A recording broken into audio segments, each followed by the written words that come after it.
Alright, so it seems that I finally fixed the lag, so now we continue on as normal. Before that I have to set everything up again.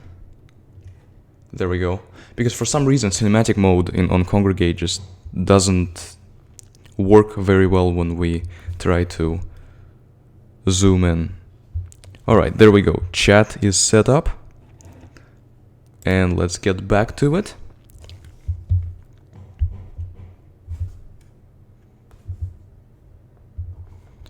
Yeah, it was a bit annoying, but at least it seems that we're able to actually fix it without sacrificing anything else. I had to sacrifice the bitrate, but it doesn't look like it matters much here.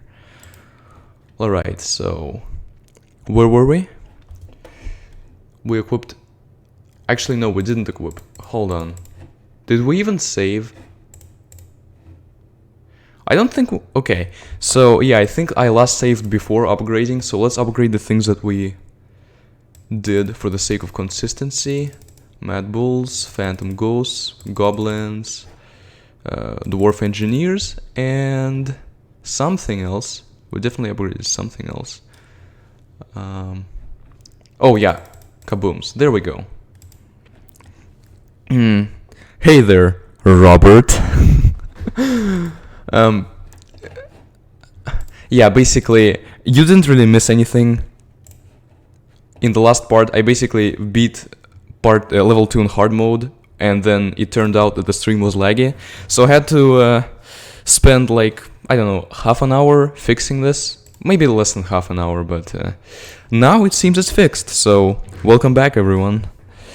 And let's equip what we had equipped previously. Goblins and Dwarf Engineers. So these are like some of the worst units, but I want to eventually have the entire tree upgraded. Don't worry, we'll get the money to do that. And for now, like, I know that I'm not going to use a lot of these units later on, so I want to use them now so that they still get their screen time, I guess. Alright, there we go. Let's see.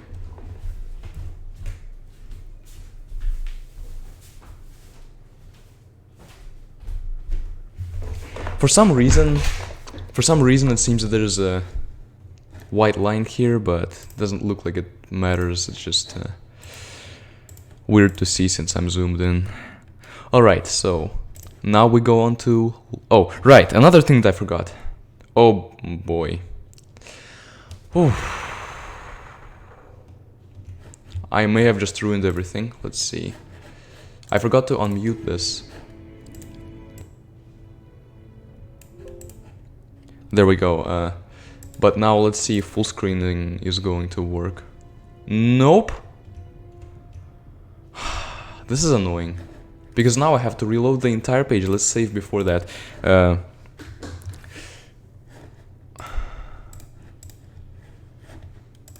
Yeah, I'm trying to make it so that it's most pleasant to look at. And when there's scroll bars right here, like at the bottom and at the right, it just isn't as pleasant anymore. Let's see.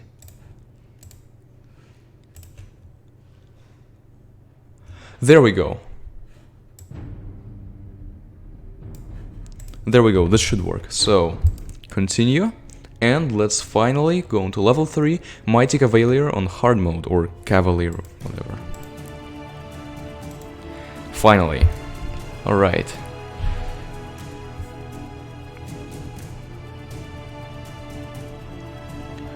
So, Dwarf Engineers as usual, I think we're just going to charge like before. I do expect more resistance on this level, because it had more resistance on normal, so surely they're going to do something. Alright, we have bombers now, and bombers now are actually decent because there's 7 of them. There's gonna be at least a few of them on screen at any point, and that's the good part. And they can mess up the enemies quite a bit, I think. Let's have our heroes retreat and our succubi right now, just to show how good our Phantoms and Mad Bulls are in comparison to theirs. We're destroying them right now. That's because we upgraded our troops. Like, all of these, except the Succubi and the heroes, are upgraded to the max. This was the first level my hero died in normal mode. Yeah, this is like... Because level 1 is just goblins, it would be really weird if your hero died on that level. And level 2... Okay, let's assault now, because they have their first cavalier. Level 2, it had Mad Bulls and Centaurs, but nothing really serious. It's just to introduce some new enemy types. This was the first level on which they showed, okay, we can actually fight back against you. And now they fight back with this. I hope I was fast enough with that. Sometimes I just click, I click on a spell and I click to cast a spell, it doesn't click in time. But yeah, Vigraf died because of a lot of these horse people. Yeah. They're not gonna do anything against us though, because we have a lot of crowd control. Even with these relatively weak units, we have Succubi, we have heroes. So yeah, nothing difficult yet. Hard mode is probably gonna get difficult at about level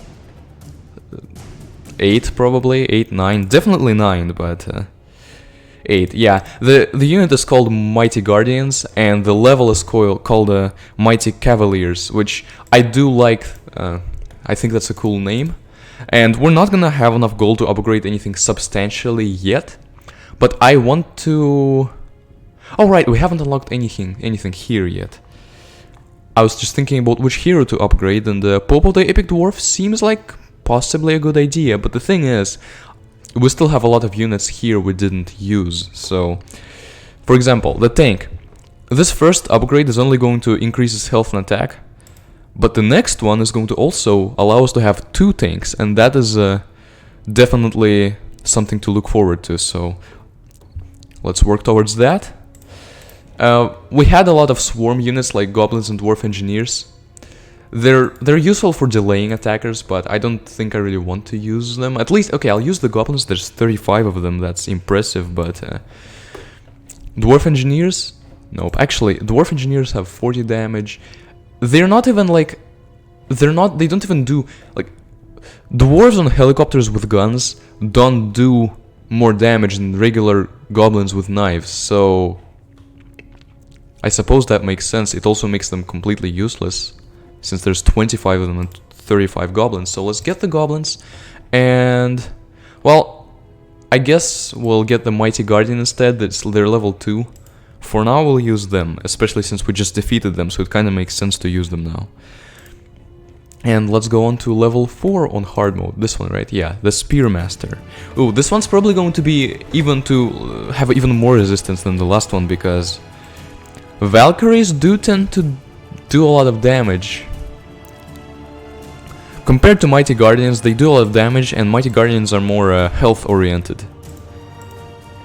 So this means that theoretically our spells are going to be more effective against them, but they're going to be more effective against us too. Let's see what's the bomber. Okay, yeah, the bomber just killed that dwarf engineer. That was to be expected. I would be surprised if the bomber wasn't able to kill a single dwarf engineer. Mind you, a fully upgraded bomber. And see, these fully upgraded goblins do pretty well against the dwarf engineers. Not amazing, but they are obviously winning the fight. The names and the missions are nice, yes, I agree. Sometimes, like, if you're playing it for the first time, they'll kind of spoil things, like Mission 10's name, which just literally outright says that there's going to be a dragon there. And I'm not sure what to feel about that, but overall, it is nice to... Like, this doesn't have a story, unlike like Epic War 2 and Epic War 5, but...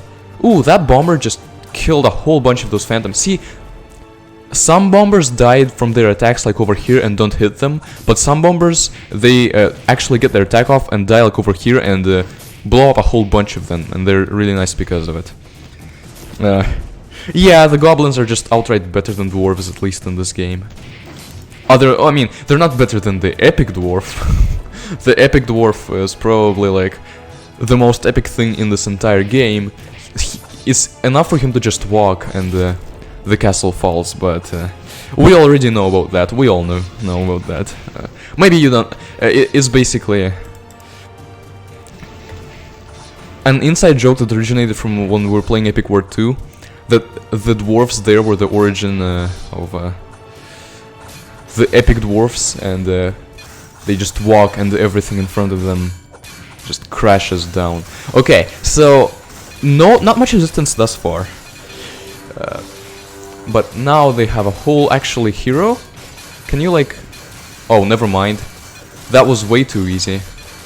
Maybe it's because we had the Mighty Guardians, but we just annihilated them so much easier than we did the Mighty Guardians. Yeah, Popo's definitely a weaker epic dwarf than the normal, because he can't immediately insta-kill the enemy castle, but so he has to resort to using earthly powers, such as giant cannons, to get his way. Alright, I should probably pause. There we go. So I do want to save up to get this epic tank, or... we could play around with orangutans a bit more too. They're pretty nice, they're not amazing though. How about... Yeah, let's upgrade the... Because we're going to... I'm planned to also do this level on the stream, and that's going to give us a lot of money if so we'll get enough in any case, but for now, since we upgraded the orangutans, let's actually use them. I think it's time to take them... Well, have we shown the Mad Bulls enough? Okay, fine, so how about this? This is the level on which the weak units will have their final chance to show off their powers, and after that we'll unequip most of them. Pixies, I guess. We need to upgrade Pixies, but we don't have enough money, so... Yeah, we'll equip them anyway. We'll use them a bit more later, because they're still level 1, but... This should... we should still be able to beat level 5. Level 5 isn't that bad, it's Ice Mountain. So we're gonna have some Yetis. Nothing spectacular. Yeah, a lot of protein. It's a meme that the dwarves in the Epic War series are basically just gigantic, which totally makes sense since they're dwarves. But this one is a hero, so it makes sense, but... Alright, how about this? You guys, our main brute force, you guys shall gather over here. Goblins, Dwarf Engineers, and Pixies. Actually, Pixies gather here too. There's only 2 Pixies, so it doesn't really matter, but... So the Goblins and the Dwarves and Bombers are going to go and try to do something against them. So that Bomber was just blown up by a Dwarf's gunshot. Kind of okay, but that one did hit some of them at least. Right now, just Mad Bulls, and we do see our first Yeti, and Ice Arrows. So that's going to be probably more dangerous than the Yetis. Nice, let's see how much damage he took. A decent amount, not a lot, but enough for the Dwarf Engineers to actually attack and... Okay, never mind, they had their chance, they completely blew it. Alright, meanwhile, we've gathered only about half. Their spawn time is the same, but there's a lot more Mad Bulls, so we'll have to wait for the Mad Bulls a bit more. I just want to see, when they're all in a group, how effective they're going to be. It's also going to be kind of bad though, because the Yetis do attack very well, like in an area, so... We attack them in a group, and the Yeti just kills the entire group right then and there. I'm counting on the fact that that doesn't happen because they're level 5 Phantoms and Mad Bulls, but it's possible. So I don't think I'm gonna wait for the remaining Mad Bulls, because they're going to be nice, you know, not being in that chunk. So if the entire oh, I forgot that the Phantom Ghosts were actually faster. Come back here and now attack. Actually, wait. Because I want the Mad Bulls to take like the first take the... Oh my goodness, I sent the heroes forward, I didn't mean to. Yeah, I want the Mad Bulls to absorb most of the damage, and then the Phantom Ghosts swoop in there and destroy everything. That's my plan. So yeah, they didn't give that poor Yeti a chance. But they're a little bit faster than the Mad Bulls, so often they get damaged first. That one got an attack off and then died. Oh, I still have the shield, I forgot to equip the healing spell. Oh well. Hey, this is the ice mountain, right? How come you're all dying to ice? Right, so they didn't really kill the Yetis, because the castle was in the way, but they killed the castle pretty darn fast. So yes, both the Mad Bulls and the Phantom Ghosts are decent when they're fully upgraded, but only decent. So, buy Dwarf Engineers, buy Mad Bulls. I might keep the Phantom Ghosts and Goblins, because they are still like really good. I might even keep the Mad Bulls. Pixies, I don't think they really did anything, but... Yeah, how about this? We have the Mad Bulls and the Orangutans.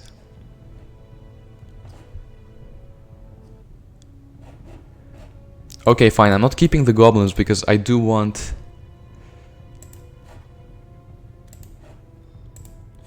I want the Succubi and the tank. There we go.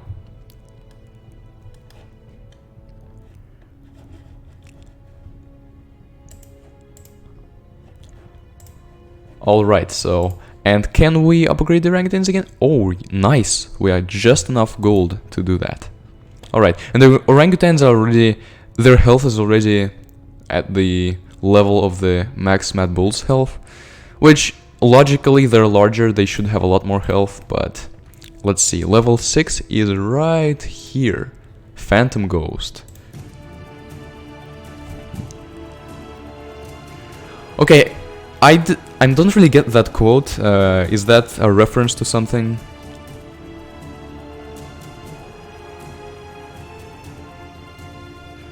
Yeah, I can see how the Phantoms are useful because I think they're good damage dealers.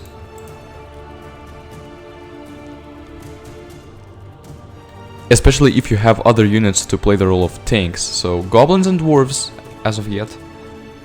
Nothing incredibly strong. Okay, Sylphs are going to be... Nope, I'm not doing that. I need to equip that heal spell. There we go. Now we can do it, because... No, I wasn't going to keep forgetting to equip the healing spell. It's max level, we need to show off how good it is. Alright, so the real start here...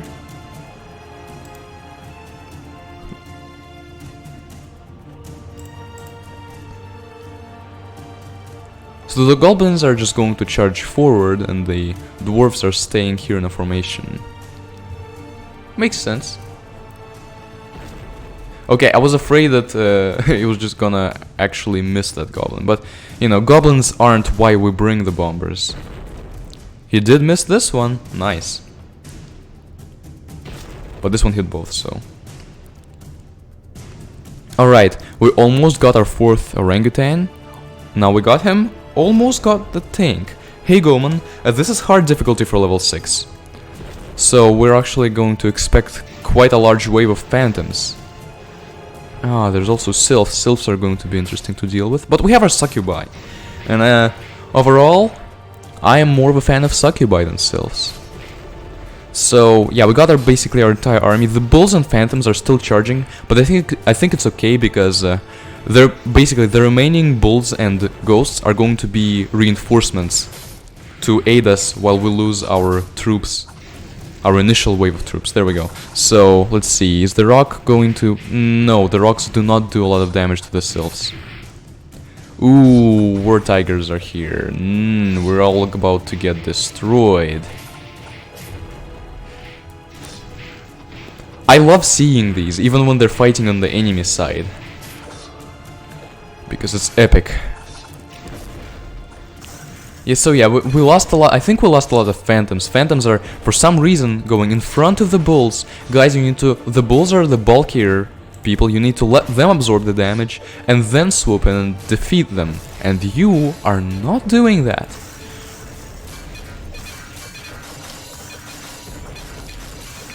I have a tendency to use Mighty Knights in this game. Very tough with magic damage, which is a rare combo. Yeah, I agree. I think the Mighty... Okay, Viggraf is soon to die. Let's use the healing spell to show how good it is. It immediately healed him. So, the beginning healing spell was basically useless, and this one immediately healed everyone. So, yeah, this spell scales very, very... steeply in this game.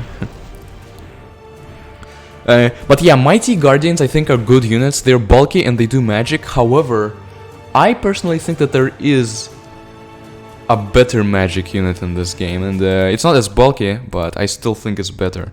We'll unlock one very soon, I think.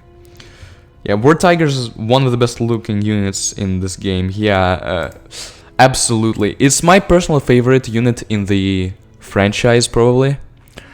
They're not overpowered because they have their weaknesses. They're a very good unit. They're flawed. They're really good at some things and really bad at others. So I appreciate that about their design, and they just look gorgeous. So didn't get a lot of gold, so we can't really buy anything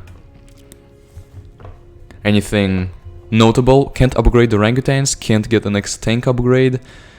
Probably can't upgrade anything worth it, really. We could upgrade the sylphs, but we aren't using them yet, so I'm gonna hold off on that. Alright. Really, the bulls is just...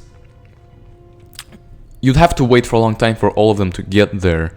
I'm keeping them... Actually... I might get Mighty Guardians instead. Yeah, sure, let's get Mighty Guardians instead of the Mad Bulls. There we go. Oh, welcome back, Vibe Checker. Yeah, from my experience, YouTube notifications just don't cut it most of the time. So now we're going to level 7, the Tiger Warrior on hard. Awesome name, awesome level. It just would be better if the Tiger Warriors didn't appear on level 6 before that. Because in my eyes it kinda, I don't know, cuts away from the intrigue. Even though it makes them appear on 2 levels, which is nice. But why wouldn't the first level in which they appear be named after them? It's not like the Phantom Ghosts are any more notable of a unit.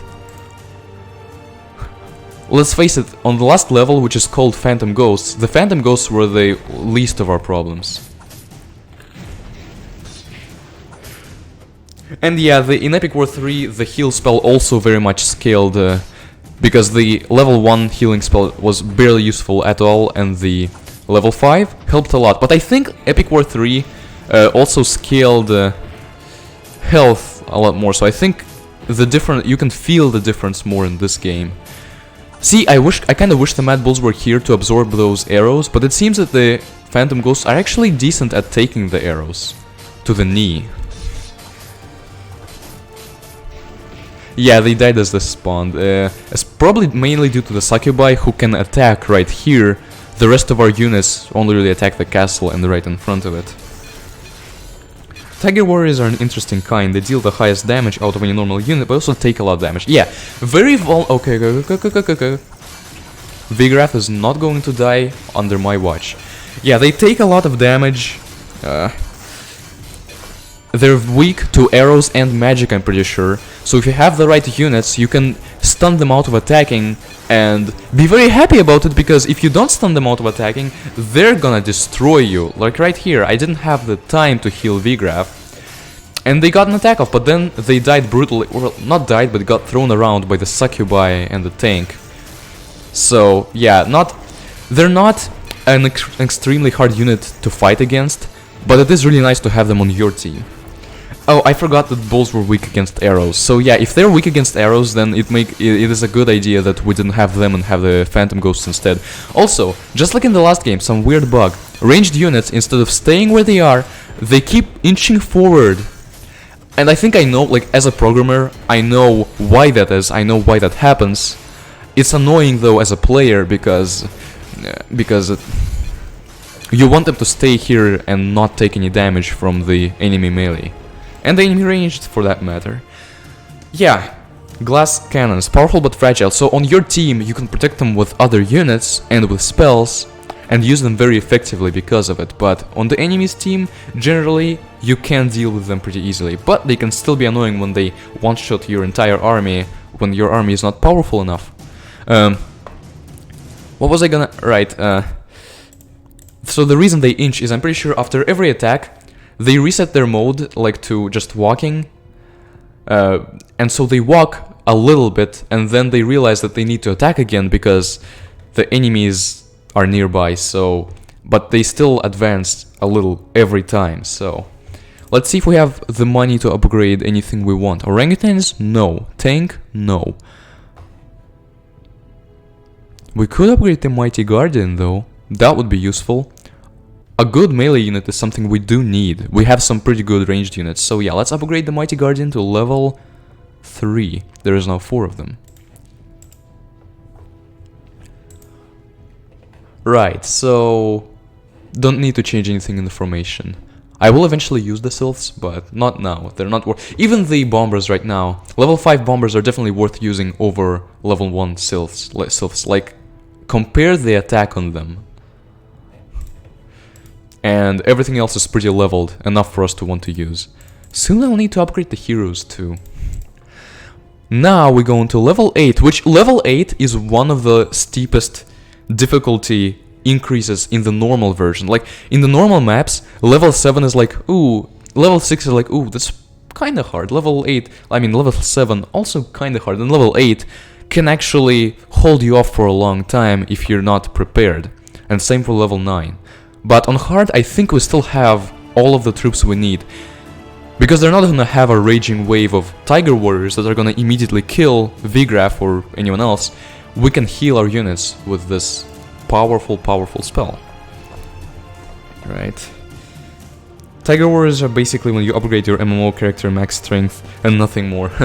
Yeah, that seems about right. At least from a non-MMO player's perspective. When you just invest everything into damage and not health. Actually, I mean, they are very fast though, so you invest in damage and speed, but not health. That's what they are, and I love that. Yeah, in a lot of adventure games you could get away with that, but not the ones that actually have proper difficulty to them. Yeah, I think good games will have scenarios where you need a lot of damage, scenarios where you need a lot of health, and scenarios where you need some of both. So you can't just full-on go one side, you need to invest at least a bit in the other stats too. So, okay. So there's monkeys, 2 types of monkeys, as well as centaurs. And the centaurs, so they have arrow damage and a lot of melee damage. They thankfully don't have magic damage, but we're still going to be pretty... I'm not sure if I don't think the phantoms are weak to anything. But, you know, their health makes them more susceptible to powerful units like the Yetis and orangutans. Let's heal so that most of them don't die. Some of them did die, but it doesn't really matter. Ape Mountain. Yeah, well, from what I'm guessing, it's a mountain, so it's technically... Okay, heal again, I think. I'll heal soon. But yeah, it's technically like a mountain, so it's... So even in... Even when in general it's not a cold area, high in the mountains it might be cold enough to accommodate for Yetis. But it definitely doesn't look cold. I guess you can imagine a chilly wind here. But they don't actually show a chilly wind, so... Yeah, they're not... They didn't have anything, any counter to our diverse, upgraded and overall very deadly army. The dragon appears at level 10, we just beaten level 8. And by the way, on hard, I actually have some concerns about it. I think my concerns are not justified, because we have a great army, but we might face some resistance. Succubi must be... Oh yeah. Because I'm pretty sure Succubi are used to... I don't know, in this game they're weird, they're kind of pinkish. In the next game, in Epic War 5, it's obvious that they... live in hot climates, so they must be freezing. And I feel bad for our own Succubi that we bring to, especially like to the Ice Mountain level. They probably don't feel very well casting magic when it's freezing around. But thankfully it's not for a long time, so can't really upgrade anything. I mean, I guess we can upgrade Vigraf. About time, he's our main frontline hero. So he is now level 2. 900 health. Interestingly enough, Vigraf the Red has only 100 more health than just a regular upgraded Mad Bull. Well, I mean, I know he's gonna have more when we upgrade, but it's just interesting to think about. I guess it's more realistic because being a hero in real life doesn't make you automatically really powerful, right? You may be a bit more powerful than other people, but not by that much. So this is level 9, Shooting Star. Hard mode.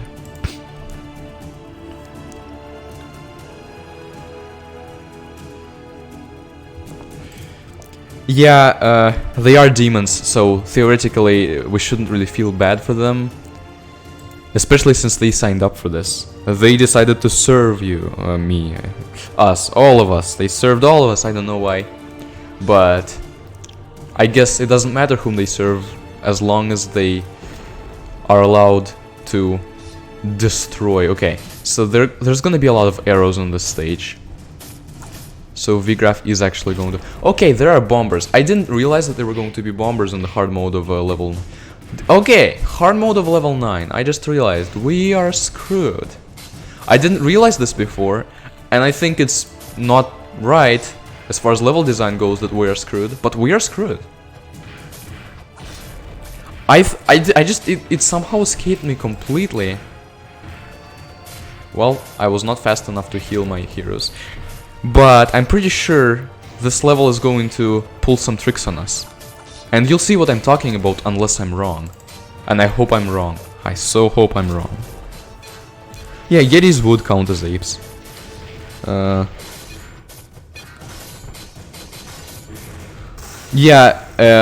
just reading up on the chat. So yeah, level 9 is you have a couple specific units or you lose. Yep. Let's see. Man, if I had the Epic War 4, the files, and knew how to make stages, I'd make a custom Epic War 4. I have considered it, and there we go, we lost. Actually, we have the tank to defend ourselves, but here's the thing. There's a piece of garbage right there that's shooting 1,000,000 arrows at us. Let's try to freeze it. And killing all of our units. This is the first appearance of quote-unquote epic units in this game. It's normal units, but they gave them a color filter and made them really powerful. At this point, all I need to do is protect the tank enough so that the tank survives, because the tank is completely immune to arrows. Let's see.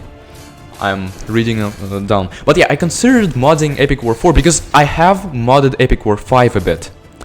I've actually, in fact, I am planning to stream the normal Epic War 5, but I also am considering streaming the things that I did with modding it, because I kind of played around with the balance and made it more like I imagined a balanced Epic War 5 would be.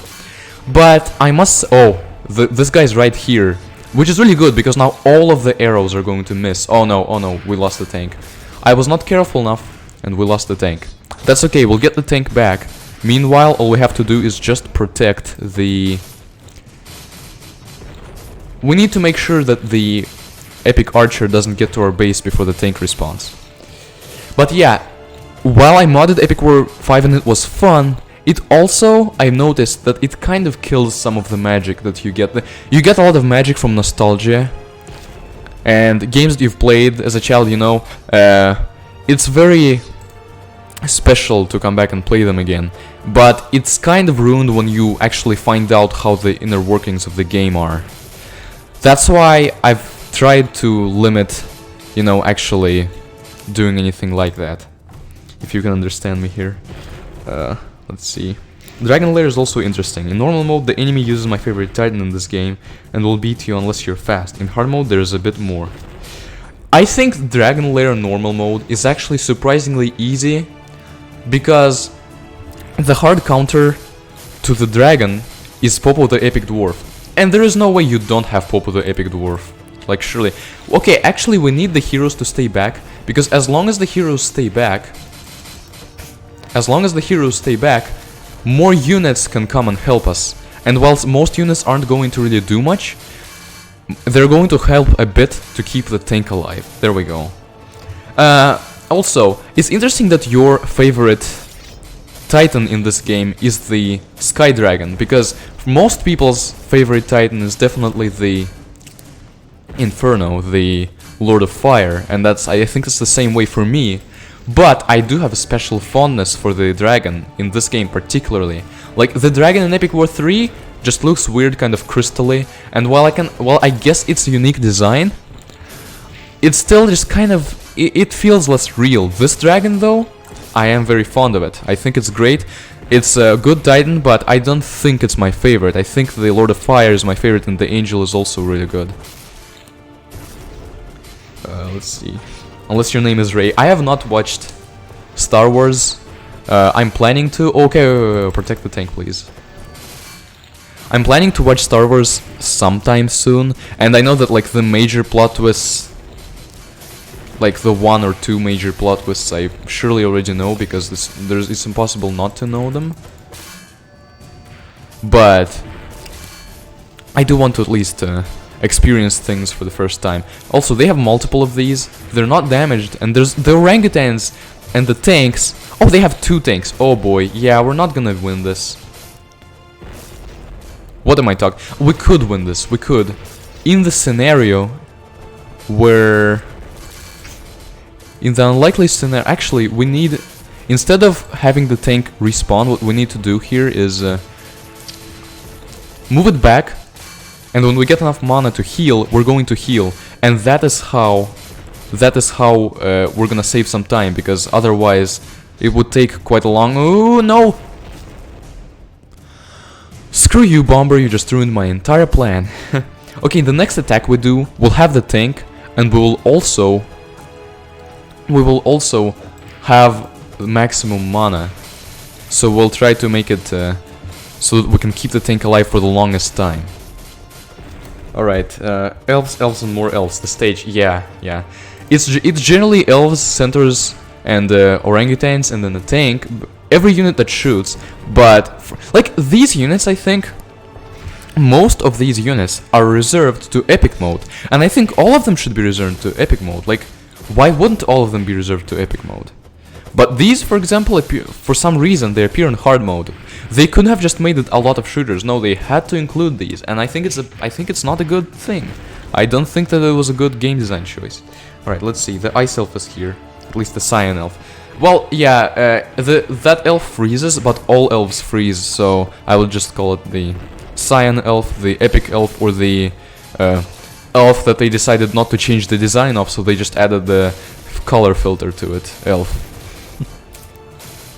I thought she only appeared in epic mode. Exactly, that's what you should think. That's what makes sense. But apparently not. Apparently she appears in hard mode and causes a lot of trouble. And I'm pretty sure hard mode might actually be a...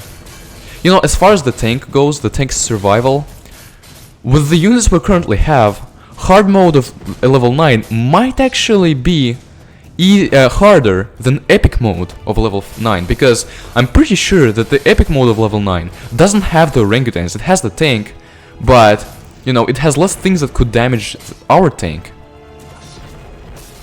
Also, yeah, bombers are definitely annoying. We need to try to make sure that we stop them before they get to our tank. But yeah, now we have full mana, so let's go. Let's go and advance with our tank and other units. And we'll be ready to heal the tank as soon as we need to. First appearance of enhanced units, and they show off one of the strongest. Exactly. It should be epic. It should be reserved to epic mode. But at least it's level 9. At least they didn't show it off on like level 3 hard mode.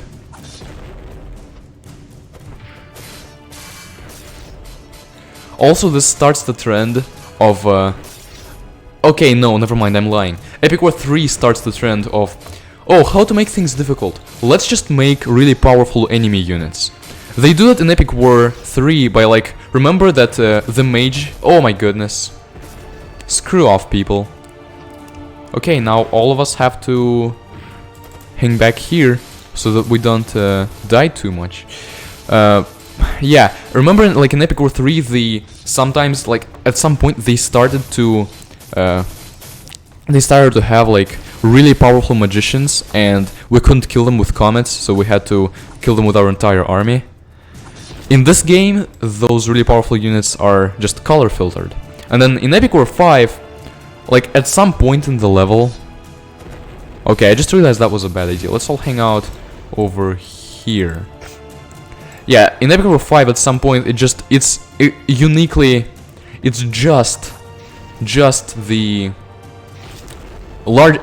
large units basically. Large melee units mainly. And the melee units that make our melee units look obsolete, you know? Like gigantic Anubis and stuff like that. And trolls. Right, well, there's something like 5 of them in epic mode at once. But also at least one here. There was 2 here, I'm pretty sure there's 2. What I was talking about is that our only chance to win this level is with the tank. The tank is immune to all arrows, so as far as the tank goes, it doesn't matter if there's 2 of them, if there's 5 of them, or if there's 500 of them. It doesn't matter because they will do no damage to the tank. What does damage to the tanks is bombers, tanks, enemy tanks, and orangutans. And if there's no orangutans on epic mode, then that's less things that can damage the tank.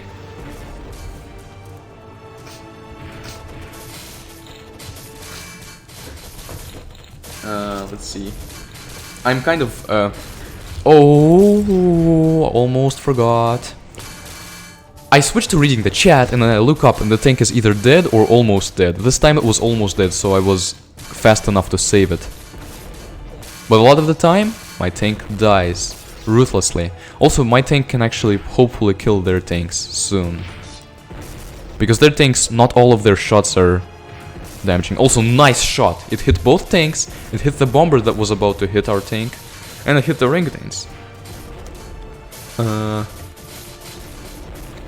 Let's see. So yeah, I'm sorry that I'm... Oh, the goblins are actually damaging the tank now, because they killed all of our other... Oh my goodness, it turned around. Come on. I'm waiting because I don't want to waste any mana.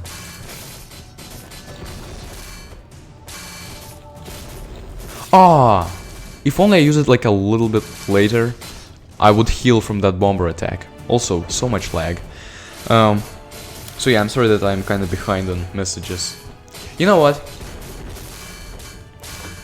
And I hate to lose this, but we can't do this.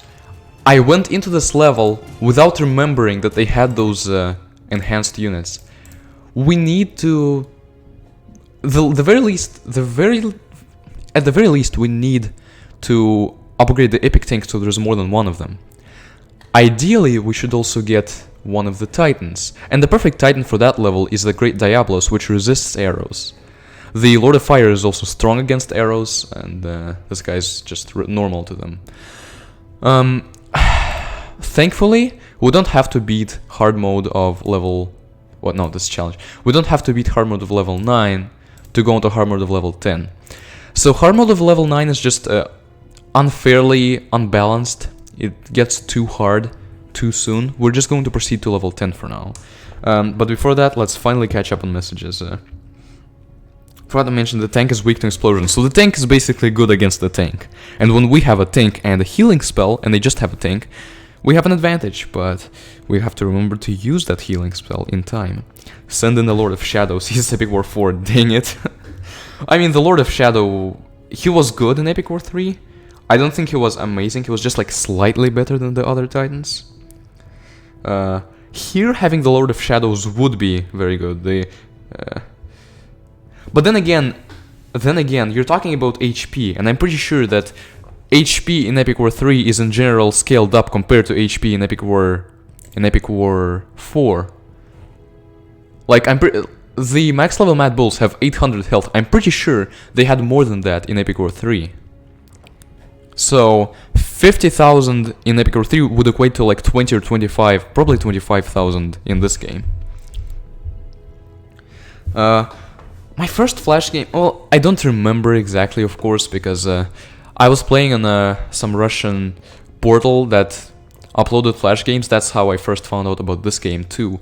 But the first serious one, it might have been Bowmaster Prelude.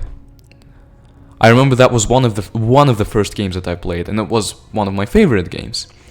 And another one was Xenotactic, or I'm not sure how to pronounce the Xeno, but like Xeno probably, which was a really good tower defense game that I very much enjoyed back in the day. I do plan to come back to it, although I did find out that it was basically just a reskin of Desktop Tower Defense regular version.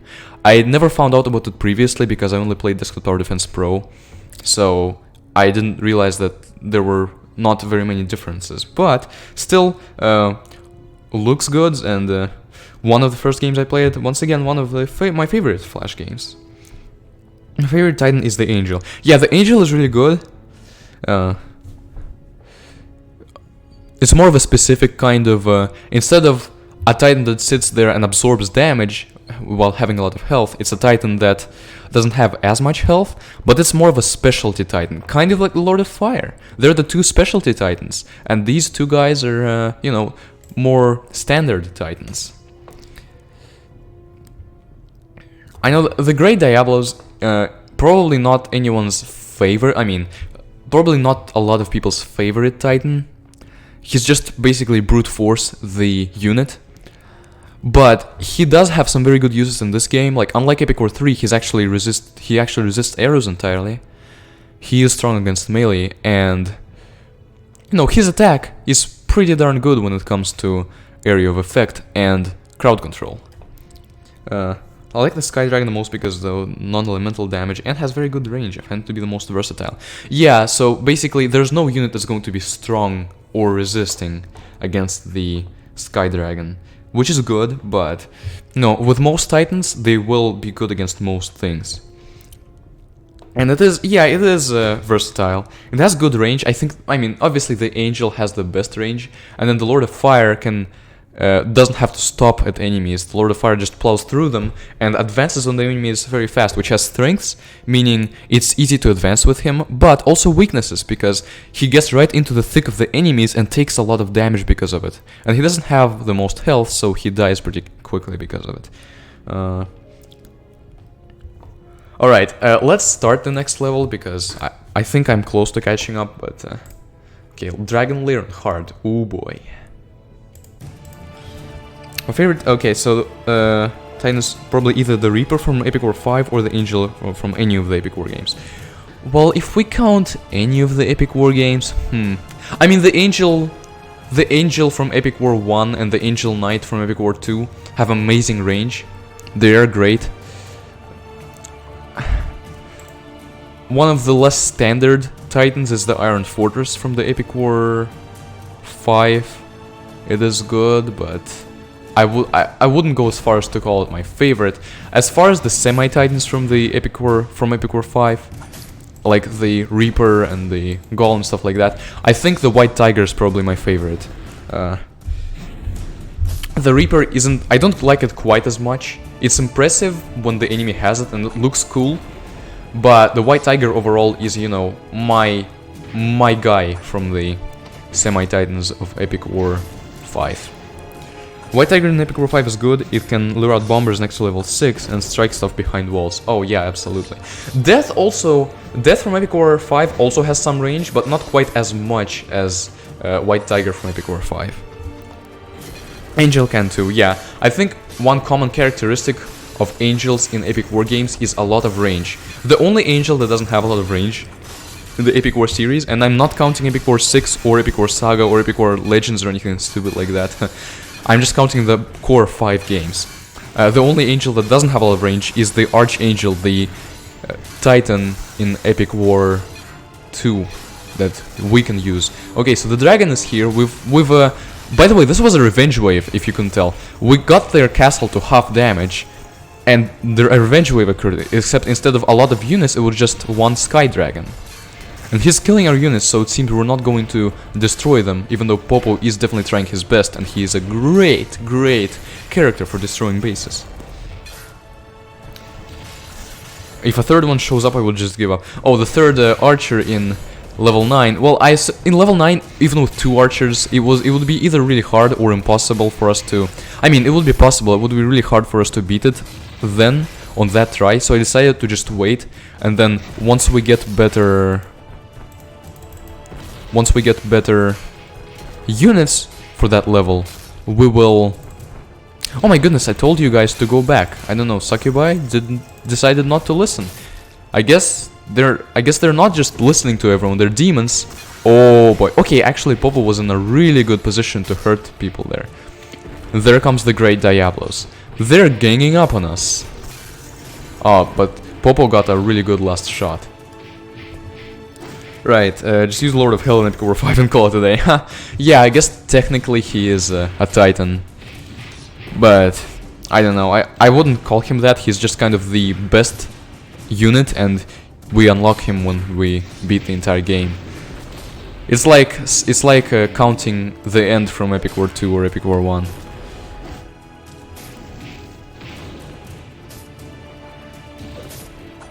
Right. Yeah, the White Tiger can be unlocked. The White Tiger and the Golems, both of them can be unlocked without doing the extras. And I think by like one of the most useless units that you get in Epic War 5 is the Lamias. Okay, they're actually advancing. So the green dragon, the Sky Dragon, is about to die.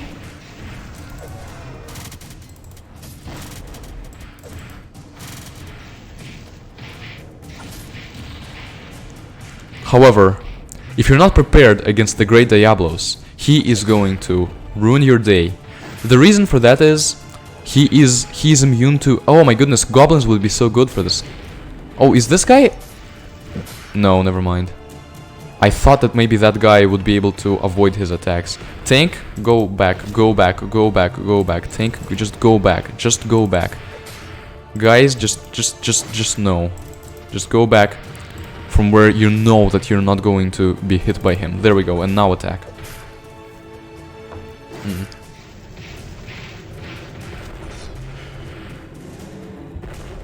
Okay, my first Epic War game was the 5th, so I never finished them without hacking. Ah, I see. Epic War 5 was, I think, my second, because you know that portal, that Russian gaming portal that I was telling you about? It had Epic War 4, and that's how I found out about Epic War 4. Also, my dad played it. And then they also uploaded Epic War 5 to it. And I found out through there that they had Epic War 5, and I played it. That was the second Epic War game that I played, so it's still very nostalgic for me. Tank, where are you going? Surely you have better range than that. Good thing he turns around, because he... Oh, there's another Sky Dragon, but Sky Dragons are weak. It's this guy we gotta worry about.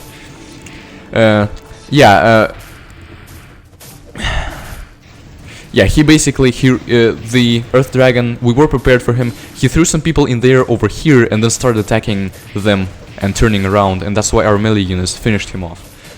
But there we go.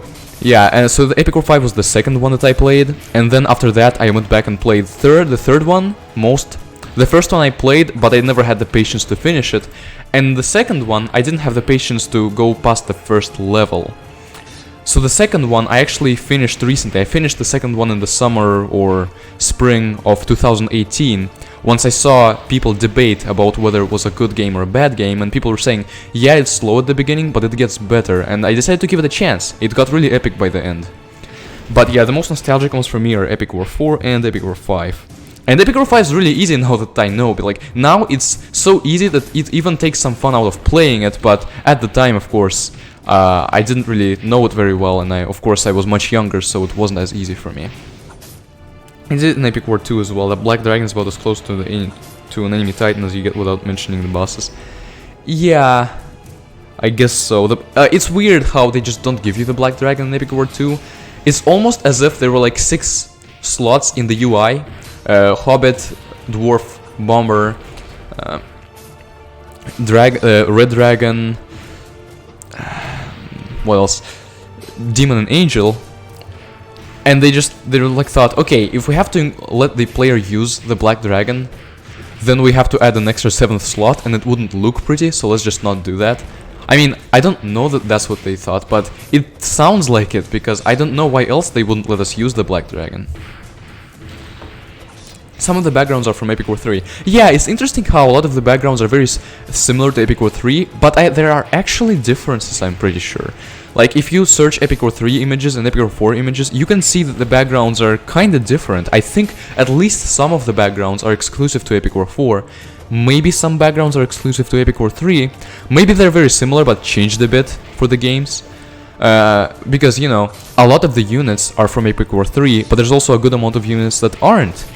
That are exclusive to Epic... I mean, exclusive so far to Epic War 4. They could appear in Epic War 5 again, but most of them don't. Most of them are exclusive to Epic War 4. And then again, the castles. The castles are changed. They looked differently in Epic War 3. They had a rustic feel to it. The castles and the UI in Epic War 3 had a rustic feel to it.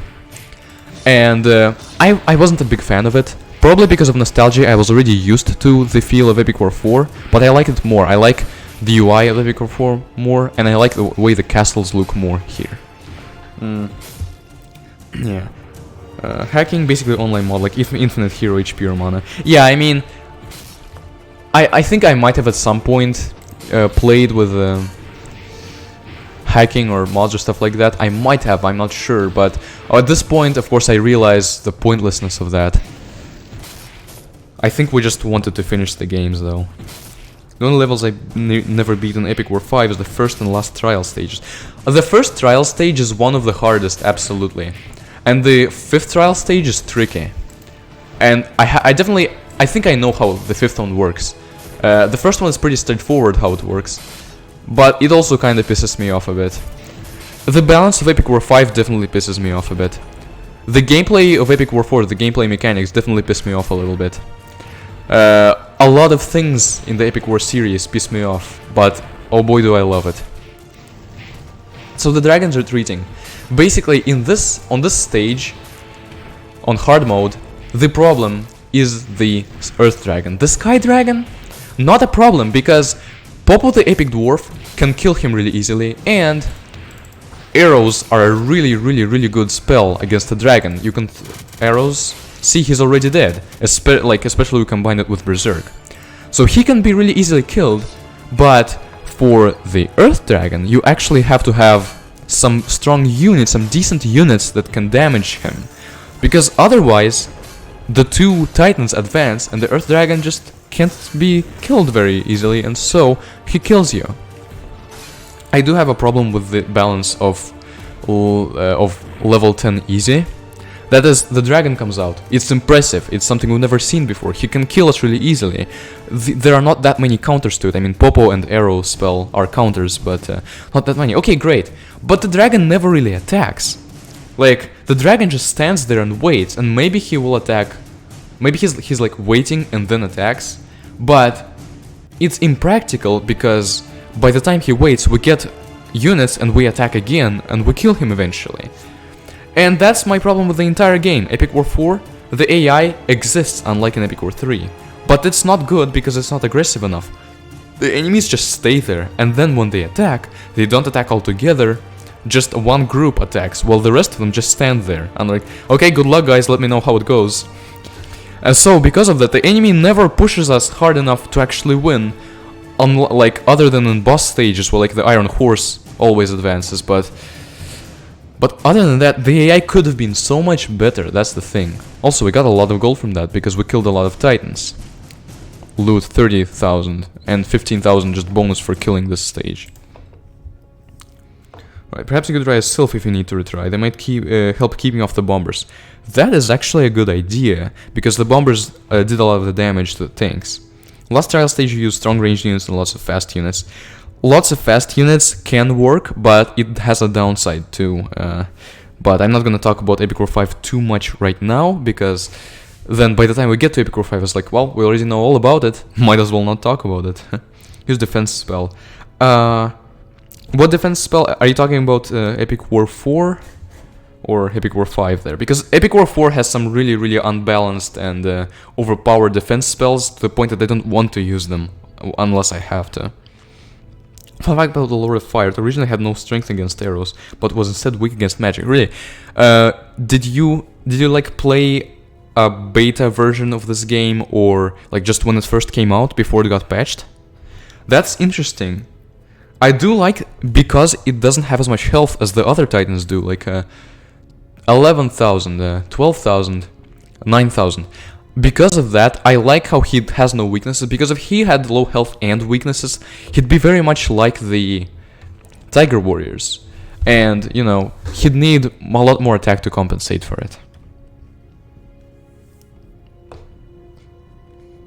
Let's see. Yeah, the Succubi just kind of... The interesting thing is, in this game, the dragon doesn't even use fire. The dragon uses poison or something like that. Some purple stuff that I assume could be poison. Okay, finally we get the second tank. Not yet orangutans, but soon. Soon, guys. Dragons are cool.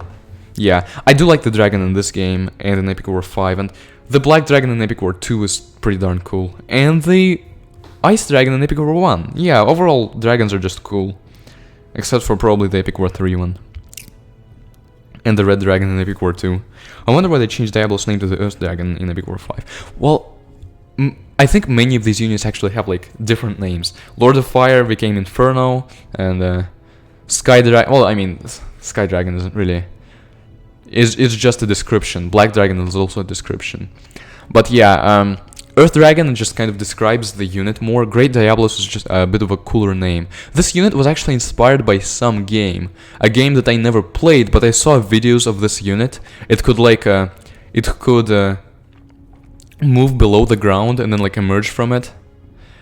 Can't do that in this one, but they did get, the design was very much inspired, if not ripped off from that game. Which makes me wonder really how many original units the game has. I really hope the War Tigers are original, because if they're not, my dreams would be crushed. Earth Dragon and Epic War 3 as well. Yeah, I guess they decided to add some of the cool names to this game. You disagree that Epic War 5 is easy because this game was easier. Well, also keep in mind that this thing exists, and so this game isn't that hard either. But, you know, this game actually requires you to think about stuff, while Epic War 5 is just use ranged units, use strong units, use regeneration, win. I mean, of course, I had difficulties with it the first times I played, so I'm not saying that it's way too easy, but I do wish that it had harder levels in it. Tanks aren't... Oh, tanks suck in Epic War 5. Tanks, gorillas, and bombers all really suck in Epic War 5. Trial 1 is the hardest level in Epic War 5. I agree, it is. You only use the 100% critical chance spell. It can mix with the 2x damage spell for a lot more damage. See, yeah, the reason that I didn't use them is that I just wasn't sure if it mixed. I want to check something. Let's do this experiment while finally catch up on everything. I want to see how much damage arrows do to the dragon with just the Berserk spell, and then how much damage they do with the Berserk spell and their Rage spell. Right, it should be renamed, instead of Trial 1, it should be renamed Pain and Suffering. Yeah. It's kind of like the end in in Epic War 1 and 2. Kind of, except, you know, the end adapted to Epic War 5's mechanics. Which, let's face it, mechanics aren't the strong suit of Epic War 5. But Epic War 5 is kind of the style over substance level game of the series. It looks really good, sounds really good. It has a speed up button, and the story of it is overall just on a higher level than the story of Epic War 2. But gameplay wise, 2, 3, and 4, and maybe even 1, I think. But 1 is very much arguable. 1 is the game I like least from the series. I definitely like 5 a lot more than 1, but I don't know. Gameplay wise, it's not as strong as some other entries in this series. Succubi second Epic War 5. I don't know. I think Succubi are pretty damn good. I mean, Wizards, Witches, and Succubi are like the 3 magic units in Epic War 5, and the problem with them, in my opinion, is that they're too similar almost to each other. They have different attacks, but poisoning and lighting on fire is useless in Epic War 5. So unless you give them thunder runes or ice runes, their attacks don't really matter. Played less than a week after the game got released. So I assume that you played it, and then I assume the developers released a patch to it, and that changed some things. I wish they fixed the bug where the upgrade that allowed you to get more experience from levels or more money from levels didn't do anything. Like, in case you don't know, that upgrade is actually broken, it does nothing. I tested it, literally nothing. But if it did do something, it could have made farming so much better in this game. Okay, I have enough. So, Berserk, arrows. Some of them missed, but it did this much damage. Next, I will check just regular arrows. I mean, it did a bit less, I think, but okay. Next, we will check arrows with rage. Yeah, the time span in which you hold on. I just want to test this out. Let's see. Rage soon, maybe, hopefully. Let's see. Okay, first of all, guys, get back. Rage. It's kind of hard to see. But yeah, I think this did about as much damage as Rage and Berserk did. Right. Sakiba Arcane in Epic War 5, but by the time you unlock them, you only use them from one level. Yeah. Yeah, exactly. And basically, there are huge gaps between the time you unlock the Wizard, the time you unlock the Witch, and the time you unlock the Succubus. But they're very, very similar units, so you wouldn't, like...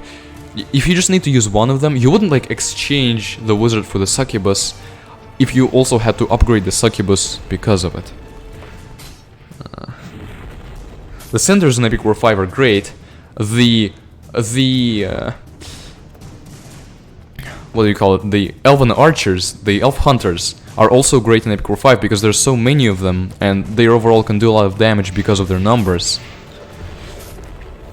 And also, on Centaurs, I always put the Portable Mjolnir, the thing that does a lot of damage to buildings, because their spears pierce, and because of that, they are basically guaranteed to hit buildings, and they can do a lot of damage to them. The old gain upgrade does nothing, yeah. Okay, and now let's try both Rage and Berserk.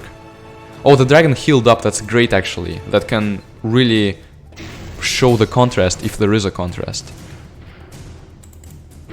And we need to put the Phantom Ghosts here because I don't want Popo the Dwarf to constantly shoot at the dragon. Popo the Dwarf, just retreat. Alright. Berserk, Rage.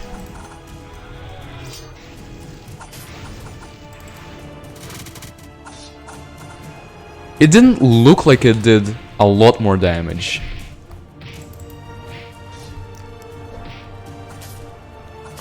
Like, it did damage and it might have done more damage than just regular Berserk would do. I'm not sure though, it was a bit unclear because the health part didn't really change a lot. You need to... okay, never mind. We really just need to kill him with ranged units and the spells. Succubi, they advance, for some reason they feel the need to just immediately like, advance further than they need to. They surely could attack him from here, but no, they advanced all the way over here. Thankfully Popo the Epic Dwarf, aka our real source of damage, doesn't do that.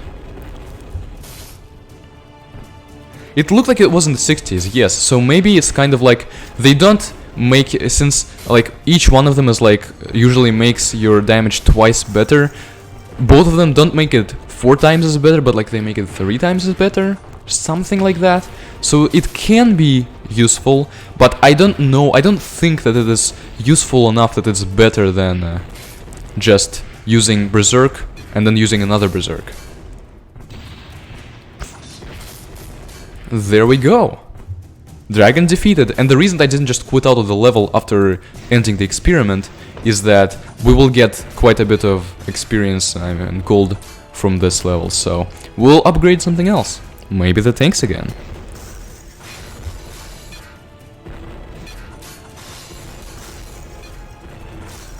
Yep, so yeah, the Sky Dragon isn't that hard to fight against, especially when he's alone. The Earth Dragon's a little bit harder. And when they're both there at the same time, they can be dangerous, yeah. But that was, like, hard mode of level 10 is nothing compared to hard mode of level 9, as you've seen. Level 9 hard mode should not have had the epic units. The epic units should be just epic mode, and the hard mode of level 9 should have just had a lot of archers and more tanks, as it did. Popo is so OP that you removed him in Epic War 5, yeah. I think they just wanted to have the 3 main heroes, you know, to contrast them in style and story. But in Epic War Saga, for example, Popo doesn't have that attack, which is a shame.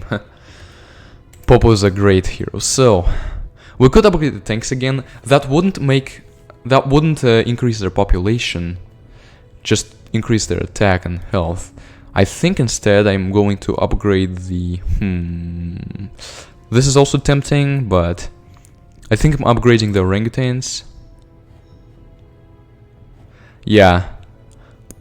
I want to max them out first. There's going to be 6 of them, and I'm probably going to remove them sooner than I'll remove the tank, so I want to max them out first. Alright, can this team beat level 11 hard? I'm pretty sure it can. Let's go and try it. Level 11, hard mode, the Magic Army. And oh boy, because Magic Army was that one level that on the last stream made me stuck for like, I don't know, 30 minutes, because I couldn't advance without the shield spell. And I'm not using the shield spell, don't worry. But it was really hard, so I had to wait for them to stop spawning succubi and sylphs, and only then could I start to do consistent damage to them, their units, and their castle. Interestingly enough, hard mode might actually be easier. Yeah, the might of the light. Isn't Skull Knight everyone's favorite hero? He's not the best hero as far as power goes, but he is the coolest hero, so I think he's definitely everyone's favorite, or at least most people. Most people like started with him, even though, you know, the game kind of wants you to start with Vigraf. And that's the logical thing. The logical thing is to start with Vigraf. Ooh, Pixie is so horrible. Oh no. So that is going to be interesting. It's kind of like the dragon level, except it's not the dragon this time. Let's see what we can do. Vigraf, stay back here. All the bombers are just gonna go. Okay, they did at least kill the pixies, so. Once we start doing damage, I'm probably going to use the Berserk spell. If we even do damage, wow. We probably need more ranged units for this. I don't even know, actually. It's hard to tell.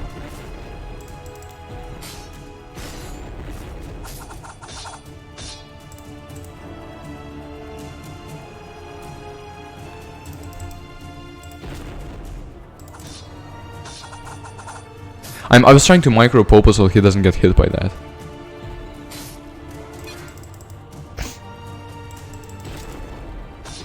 This time, he did. Oh well. Let's see. Main difference is pretty much their buff skill. Yeah, actually no. Main difference, I mean, yes, there is a lot of difference in their buff skill. Vigraf gets shield, Etheria gets regenerate, and Skull Knight gets rage. Yeah, okay, yeah, that's the thing. Regeneration is like by far the most powerful of the 3. And but you know, it's kind of like she gets it immediately instead of the healing spell of the other 2 heroes, which is kind of weird. Like the regeneration is her healing spell, but it's also a spell that vampires have. But really, regeneration only becomes useful when you can use actually large units. Yeah, the level is unique, and we're doing damage to her, but let's see, is she immune to arrows? No, she's not immune to arrows, but it would take a long time for her to die to arrows. Let's see, defense regenerate loses usefulness as you get to the harder levels. No, I'm pretty sure the harder the level is, the more useful regeneration is. I mean, I know it's useless against the Colossus, but against the other 4 trials, it's actually regeneration is the spell that you need. Like, it is the way of keeping your hard units, of your large units, I mean, alive. I like how she still hasn't reached Vigraf, who's just standing here. But yeah, defense, the shield spell, it can still be useful, but it's not nearly as good as keeping people alive as regeneration is, and it costs the same, so that's the problem. I think regeneration should have just cost more to make the game more balanced. But rage, yeah, rage is still useful on the harder levels. The only problem with rage is that you use mana that you could have used for regeneration. That's really the only thing. Okay, we have spells. So let's try to use both rage and berserk.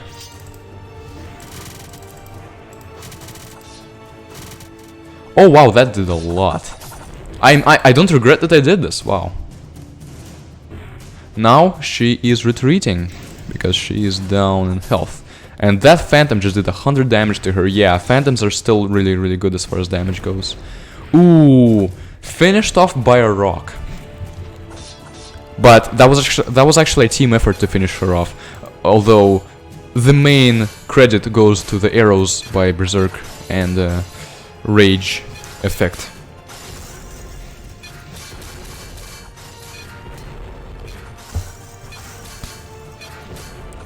Yeah, let's see.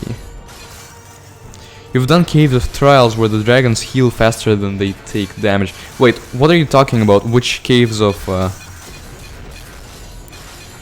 Trial? Oh, you mean okay, Epic War 5. Okay, you mean your own Titans? Yeah, the Titans. You can heal your Titans faster than they take that. Okay, so I wasn't expecting that. I forgot that there was supposed to be a horn because. Oh wow, what just happened? They just spread all over the map, probably because of our tanks and succubi. But yeah, they didn't send another angel as the revenge wave, instead they just send a lot of mighty guardians because the mighty guardians are magic users. And our orangutans are going to pay for the fact that they, being ranged units, decided to advance anyway. There we go. This is the right. And also, you, Simon, just retreat a bit. Vigraf, advance.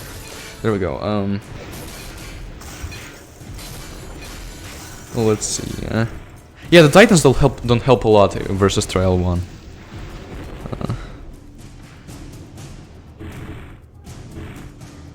Let's see. Right, magic. I will talk about Trial 1 when I get to it, but it just annoys me that like, you know, for some people it takes them a while to find the right strategy. Golems are weak to magic. Use magic and then use hobbits and goblins to keep them away. Like, it's not an immediate strategy. Like, finding out that golems are weak to magic. But apparently you can still also beat it while using archers and centaurs, which are pierce, and golems are strong against pierce. Like, if the game was just a bit better balanced, it would reward you for actually being smart. That's what I'm talking about. Right, let's see.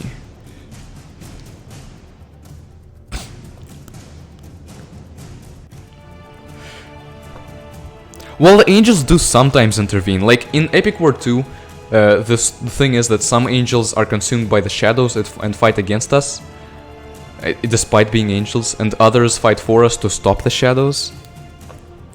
And then in Epic War 5, I guess the angels come to help us whenever things get really rough and we're up against something really hard. She even actually joins our army once we beat one of such levels. Which is just a fancy way of saying that we unlock the angel, but... Celestial Angel has resistance against all the attack types except non-elemental. Yeah, that's what I remember, strong versus all. I don't know if all includes non-elemental, but it would be hard to test. Maybe you've tested already. An enhanced angel later has immunities. Yeah, I remember that one. More meat shields to use against evil forces or threats to heaven or something. Something like that, yeah. Why would the angels fight when they can just let the goblins do the fighting and the dying, and then they wouldn't have to kill the goblins later?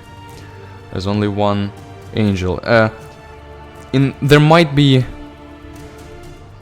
in Epic War 5, I think story-based, there's like one angel, and then there's also one dark angel. And here, there can be more than one angel in the epic mode of level 11. As for angels and why don't prevent fighting, remember that in every epic war game there are demons that want to take over the world and destroy it, and angels have to fight against them. Yeah, I guess Epic War 3 and 4 don't explicitly... Epic War 1 is just good versus evil, as plain as it can get, angels versus demons. Epic War 2 is a more interesting take on it, because it's everything versus everything. Like, Hell spawned, like, Hell is technically the evil side that you fight against, but they consume all units and bring them to their side. So you will fight angels and you will have angels. You will not have demons most of the time. You'll only have them after beating the entire game, which makes sense from a story perspective, but from the... I guess that's why they did this, even though from the game design perspective it would have been better to do it like on the second to last level on the unlock. Right, but yeah, Epic War 3 and 4 don't really mention a lot of this heaven and hell stuff. They just have units that fight against each other, and some of them happen to be from heaven or hell. Never fight the angel in Epic War 5. You do fight the Dark Angel. Now keep in mind, I think Epic War 5 is the epic war game with the most established lore. It has the best world in it, I think, because Epic War 1 and 2 are very standard as far as units, races go, and Epic War 3 and 4 are too far on the other side. Everything is too obscure, and Epic War 5 kind of brings it nicely together. Yeah, Epic War 3 was definitely Epic War 3 was literally called War of Heroes, and heroes fought with each other, and there was a Shadow Lord, but it was just a one-time boss. Here, this is the Alliance of Heroes, because they're uniting against larger threats that threaten to cover the entire world in darkness or something of that nature. So angels do fight, but they also fight us, as we've just seen. I think the angels in this game, more so than in the others, have their own agenda.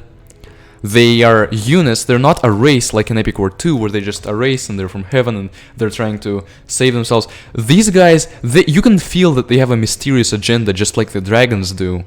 And I like it about them. But eventually you can get one to fight for you, and I can imagine an angel wouldn't be the hardest titan to convince to fight for you. The angel clan was slaughtered, and some have been captured and made to serve the demons, while some escaped. That was you know what? I blame my creative mind, but I have so many ideas for stories revolving around the lore of Epic War 2, the lore of Epic War 3 and 4, and the lore of Epic War 5, as well as the lore of the Epic War game that I want to make in the future. Because, I mean, of course, I don't have the rights to the Epic War series, so I wouldn't be able to make one. But I definitely have a lot of ideas for it, and I would love to make it a reality, and I have a lot of lore ideas for that too. My lore idea for Epic War 2 is mainly based on the lore for Epic War 2, the literal lore, but it definitely expands a lot on it, and removes some of the worst aspects, I think.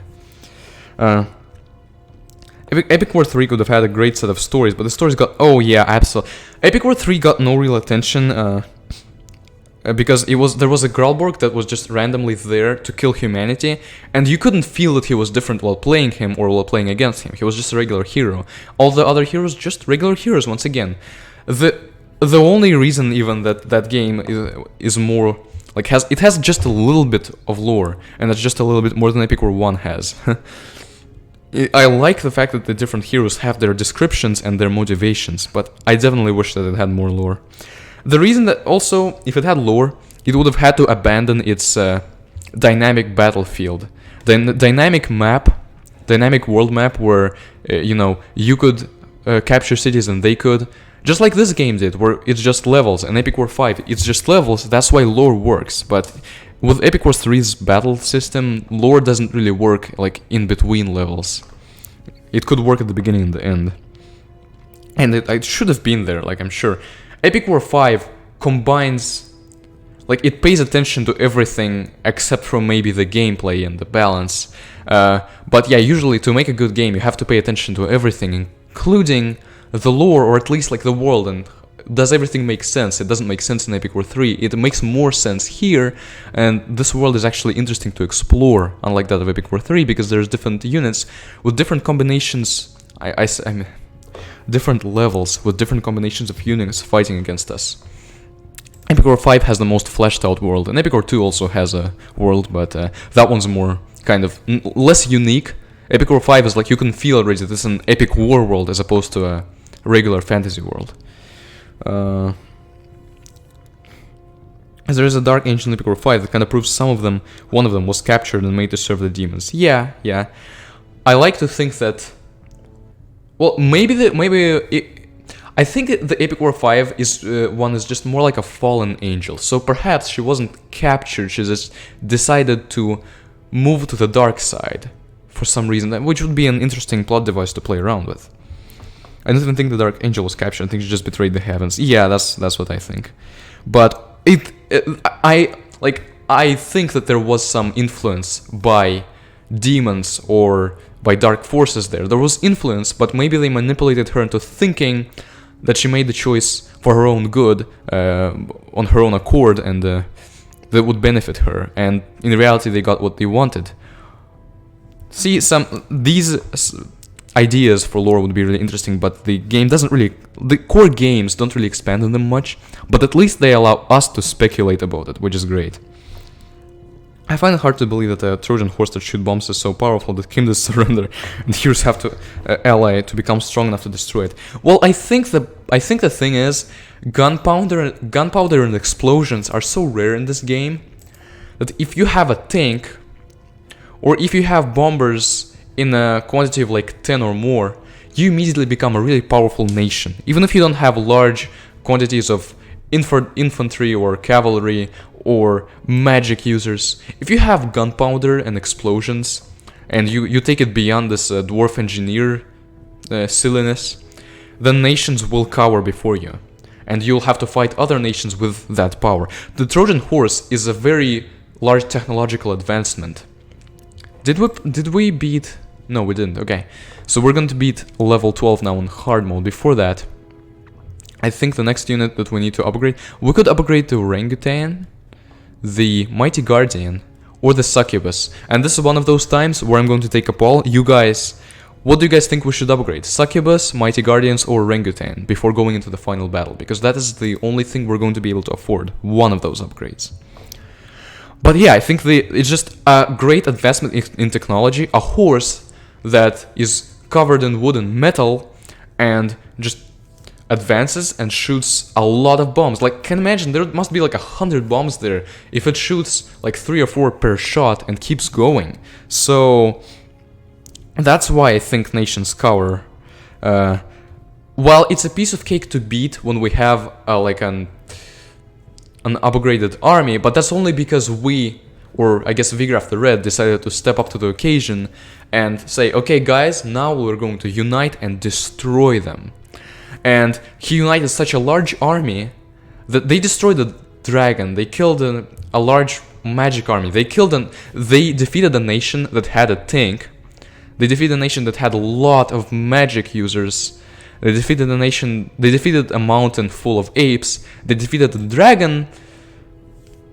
So they're definitely, and they have really powerful spellcasters that can spell something as powerful as arrows or lightning or even shield. I mean, ours don't use it out of principle, because the shield spell is actually a really dark spell.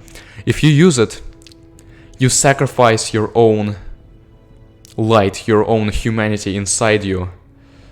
And these wizards knew it. They were not fooled by the allure of the temptation of the power that you could get by using the shield. And they knew that they had to resort to other means, better means, more light means of defeating their enemy. Which is a way to explain that the shield is overpowered and we're not using it. Alright, so 1 vote for Guardians. Anyone else? Reminding, it's between upgrading the Succubus, upgrading the Mighty Guardians, and upgrading the Orangutans. And we can only upgrade one of them once, and we'll have no more gold to really sink into anything after that. Let's see. For humans it might not, since iron is resistant enough to fire, yeah. Vigраф's fire can do much to if we take it realistically. Yeah, although... I mean, by Vigраф's fire, do you mean like the Lord of Fire Titan that Vigraf unlocked? We're voting to... yeah, we're voting to upgrade one of these 3 units. Let's see. He lost his fire attacks in Epic 5. Oh, you mean like the when he swings his sword, you could see like that it lights on fire, something like that. I never even looked at it that way. I just looked at it as to as though he just had an enhanced sword, not a fire one. But that's an interesting way to look at it. That he has a fire sword. Yeah, I can afford all 3 of these. That's the thing. I can afford the Succubus, Mighty Guardian, or Orangutan. I can also afford the tank, but upgrading the tank isn't gonna give me another tank. That's why I want to upgrade something that will give me another unit. 1 more Succubus, 1 more Guardian, or 1 more Orangutan, and of course their stats are also going to significantly improve when we do that. Yeah, I like to think that Vigraf's fire is based on desire for vengeance. In Epic War 3, he wanted revenge against Trevals the Riviere due to a betrayal. He actually wanted revenge against Rembrandt. So, actually, what? Wait, hold on a second. I'm pretty sure, here's how it worked. Rembrandt was the son of the former king, so Rembrandt's father was the king.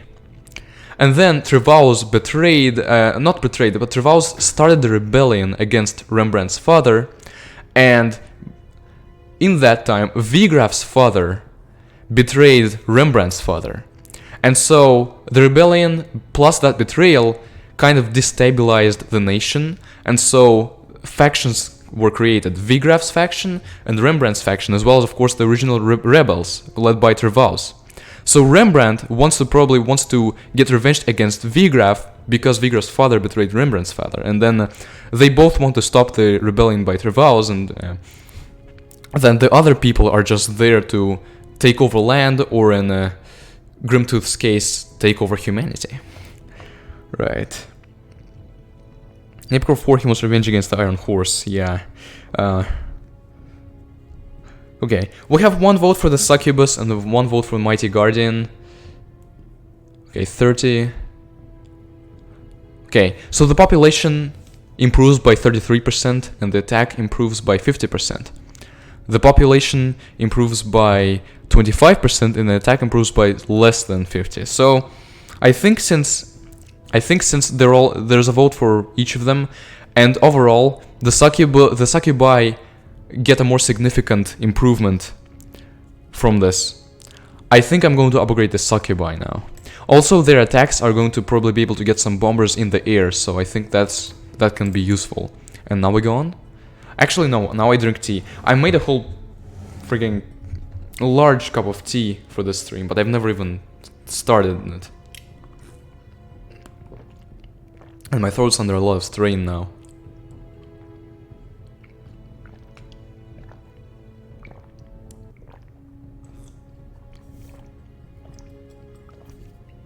Alright, there we go. Now we go on to level 12, the final battle, hard mode. And we welcome some new music, which I don't think is as good as the music for the regular levels, but it's still epic, and it's nice that it changes, so we know that something is going to be different. Sports guy in the sports locker room, he hears there will be a dodgeball round against the opposing class. Be like, okay guys, now we're going to unite and destroy them. Yeah. Lore and story is good, but I do wish they were expanded more in either games. Or books, webcomics. Yeah, like as I said, I would totally write something about it, but I'm horrible with my writing ethics. I can barely finish even a short story. I think we all can relate. I'm sure at least most of us can relate that actually finishing with a creative project is hard. So we have 2 tanks, 4 Succubi, 4 Mighty Guardians, 5 Orangutans, 7 Bombers, which are going to march against them now, and our fodder unit, the Phantom Ghost, which is actually a pretty elite fodder unit, and our heroes, Simon the Magician, Popo the Epic Dwarf, and Vigraf the Red. Let's go. A face-off between 1 Succubus and a bunch of centaurs, they would have destroyed her, so I'm glad that our orangutans went ahead and took the damage like true gentlemen. Okay, there's also tornadoes in this level. Tornadoes can mess up our bombers. They can, like, a bomber is coming, and then a tornado comes, and the bomber immediately dies because he only has 1 health. But I think tornadoes usually help us, because when the Iron Horse shoots bombers, the tornadoes can kill them in the air before they can do any damage to us. So I think overall, the tornadoes are actually pretty good for us. Especially since to our other units, non-bombers, they don't do enough damage. We can easily heal our units with the overpowered healing spell. Yeah, the tea is... It's not like completely cold, but yeah, it's pretty cold by now. It's still nice, but... Okay, so they have more than 1 knight this time attacking us, but we have a force that is so large that it didn't matter for us yet, but now our entire front line just went kaboom. No pun intended.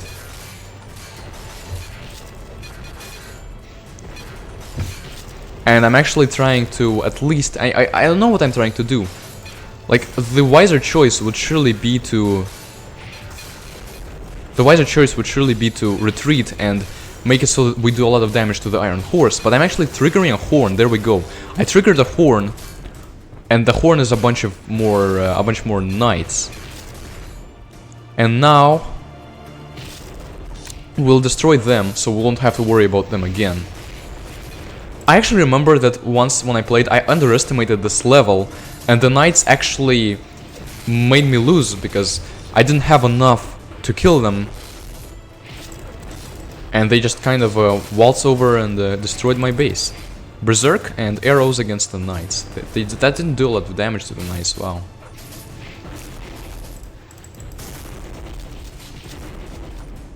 Alright, let's see. I've never done level 12 without using a Titan. I grind until I get the Sky Dragon once I can beat level 10, since the money gain is kinda nice compared to get before that. Yeah, level 10 is the... You know, it's the one level that I've grinded with most of the time. Aw, I wish he got 1 more hit off. But yeah, I've grinded with it most of the time. Oh, see, the knights are actually strong. They do a lot of damage. Just that when we're all together, they can't really kill us. Nice, they missed. Yeah, when we're all together, we kill them fast enough to not have to worry about them. And see, they didn't even want to advance anyway. They're just standing here, waiting for their ultimate weapon of destruction. That is going to be pretty easy to defeat, I think. There we go. For this level, the perfect Titan is the Lord of Fire, because the Lord of Fire absorbs explosions. And guess what the bombers are? Explosions! So the Lord of Fire is actually getting healed by this horse, and keeps damaging both the horse and the knights. So, you know, it's significantly easier with him. But if you have another Titan that's not the Lord of Fire and you have the maximum healing spell, it's still really easy, because if they get your Titan down, you just heal them, and they're going to the healing is going to recover most of the Titan's health, basically. Yeah, I can definitely understand that, wishing to unlock the enemy knights as a unit. That's kind of what my logic was in Epic War 5. I wished that, oh, why can't we just unlock their, I don't know, red goblins, or, oh... Of course, I was 1 millisecond too late to save him. Like, of course, it healed, but like, right at the exact millisecond, he dies, so the healing didn't work. Of course. But yeah, I definitely like playing as the enemy King of Beasts in Epic War 5, like the dark one. Or as stuff like that, you know? And in this game, yeah, it would be cool. It would be really cool to have the Iron Force. Really cool to have the Iron Force. But having the Iron Horse would be really cool to play around with.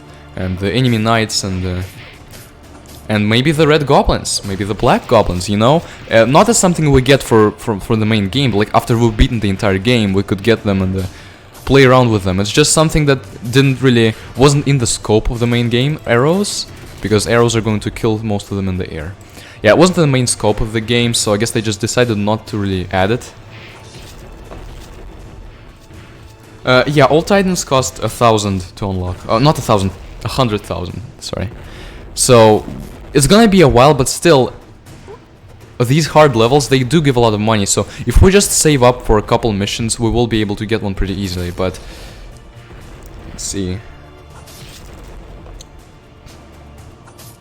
Yeah, if the guild upgrade worked, the grinding would be not nearly as bad in this game. It would actually progress nicely. The beginning is hard to get new units and new good units, but towards the end, it becomes easy to get gold, and so you can upgrade those units and play around with them a lot more nicely. But as it is, since the guild upgrade doesn't work, what we have to do is grind on specific levels to make the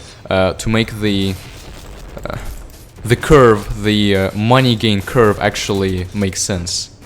Oh, come on, Popo finished it off. Popo didn't finish it off, but some rocks dead. There we go. Iron Horse is dead. Most of the knights are dead. There's 3 of them over here, but 3 of them are really 3 of them are not going to be hard to beat at all. Let's heal up, because we don't want these people to die, right? When we can just heal them.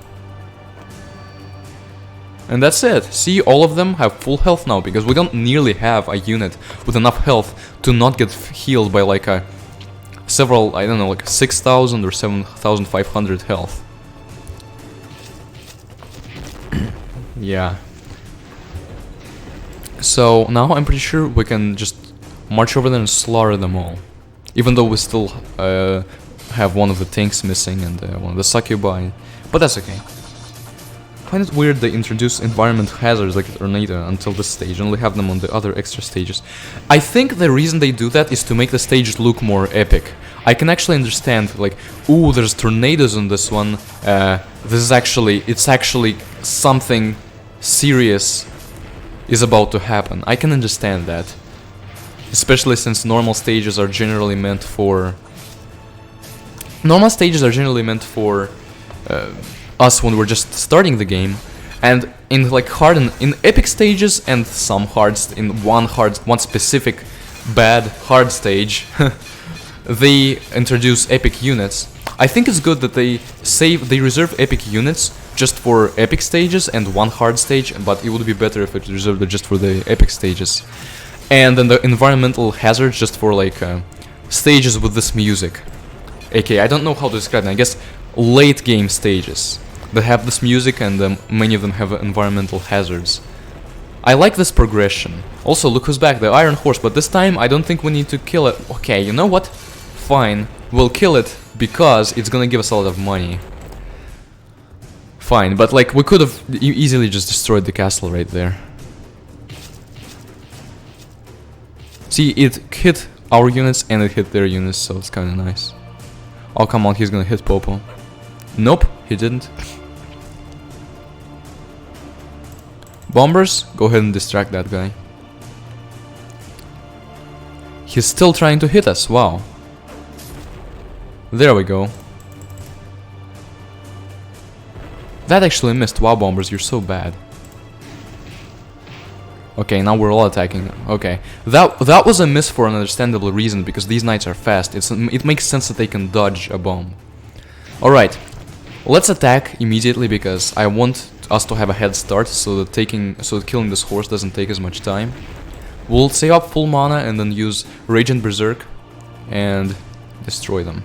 Ooh, arrows. Guess who's immune to arrows? Guess who's not immune to arrows and decided to walk forward like an idiot? It was a succubus, yes. Also, come on guys, seriously? You're gonna take damage this early just because of a group of succubi, when the tanks can demolish them? Alright, there we go. There we go, and I'm actually... Alright, no, fine, so Rage and Berserk.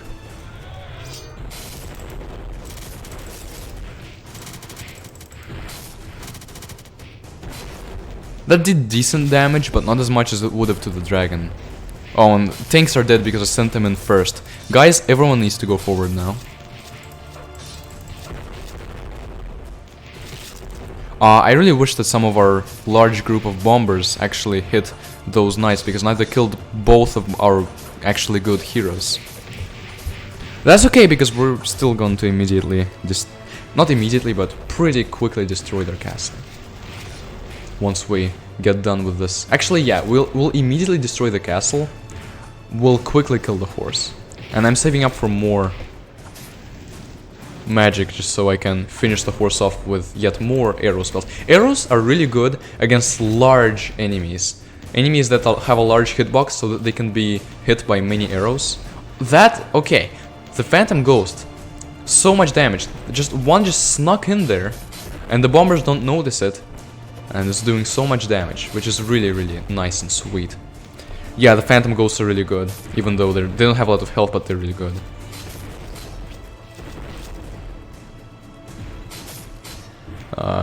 Right, let's see. Let's attack again. We don't want them to advance like too near our castle. Let's see. At that health, Popo might just destroy the castle with stray spikes. Yeah, exactly.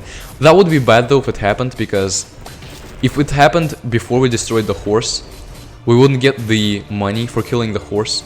And that is the only reason that I decided not to win right there. I just wanted the money from killing the horse. So if we didn't get it, that would be really unfortunate.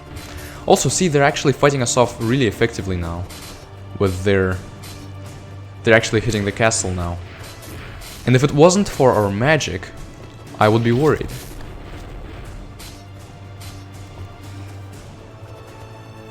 I wonder if the dwarves built the iron horse. It seemed like something they would build. Possibly the dwarves built it, but someone stole it. Yeah, that's actually a really good idea. It makes sense, because it does look like a dwarven invention. And especially since the dwarves are, you know, usually the dwarves are kind of the gunpowder agent here. I don't know if they built the tank, I don't know if they gave the bombers their bombs, but I don't think I've ever had the horse just run up far enough to be right at the castle, so that's gonna be interesting. Ooh. At this point, I'm just keeping up Berserk, because we need to kill the horse faster than the horse kills us. We might actually lose this now that I think about it. Wow, we're actually gonna lose this. Wow. Yeah, I think it might have. I very much think it might have.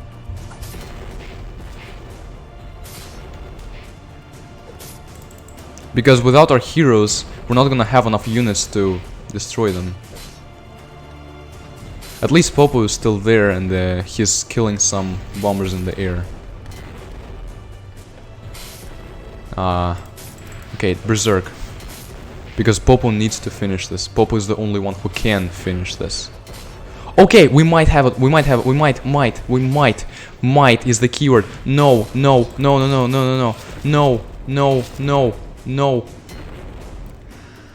The one last bomber destroyed the castle. Wow. The one last bomber. We killed the Iron Horse. And we still get loot for killing the Iron Horse, but not nearly as much as we would have gotten if we just destroyed their castle. Wow. Okay, well, we know that we can win. We basically did win. Oh, we could max out. No, we can't. Okay, in that case, I guess we need to upgrade. Probably the Mighty Guardians. I think Mighty Guardians are doing a lot for us as our frontline fighters. Also, I like how we increase the population by 1, but this next one is going to increase it by 3. Okay. That was kind of humiliating, but we're doing this again, and this time we're not gonna hold back. I should have upgraded Popo probably, because Popo is essential to destroying their castle and even good against the Iron Horse. I will say though that I don't think the horse would have made it all the way to the castle if we just continually kept attacking instead of retreating just so that we don't get damaged. I just didn't assault. Okay, Vigra. Okay, actually, all of us just stay over here. Bombers, march. Oh, never mind, bombers are getting destroyed by arrows. We need to get a bit of an army here, and then we go. That was great, that we just... I was sure that we had what it took to destroy them, even if we waited a bit. But I was wrong.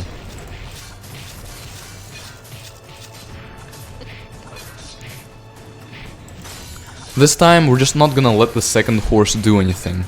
We're gonna stay here until we trigger the revenge wave as usual. And we're gonna use our spells to just destroy the horse. And not let the second one do anything.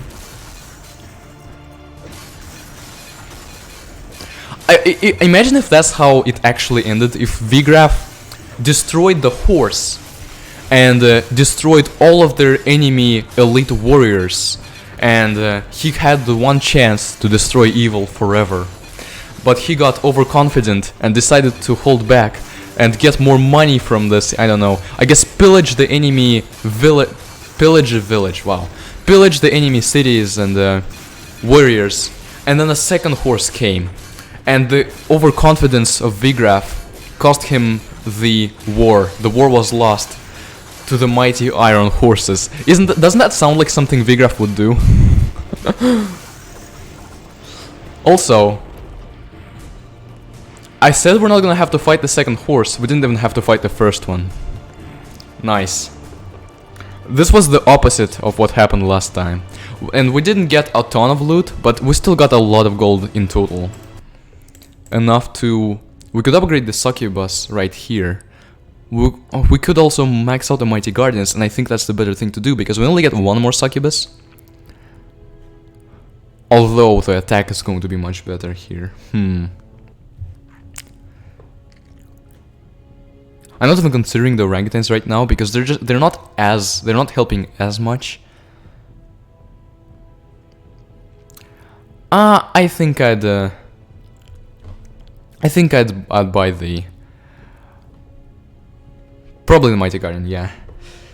I don't know, well, keep in mind that I am... I guess my image of Vigraf is combined from all the games. I'm not considering merely him from Epic War 3, which in Epic War 3 we don't really get a lot of character descriptions. We don't know if this particular hero would do this particular thing, other than just the basics of this hero would start a rebellion or something like that. But if we go by Vigraf in Epic War 5, I don't know, maybe he would get too fed up with too into his glory. Alright, and now we're moving on to Goblin Madness. Ooh, we probably shouldn't move on to Goblin Madness until we unlock this alley. Yeah. You know what? Yeah, I think we shouldn't. Instead of doing that, let's do level 1 on Epic.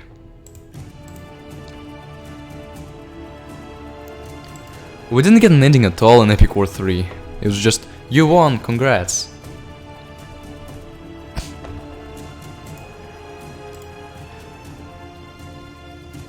It was something that, like, the only person to Let's Play the Epic War series at the time pointed out.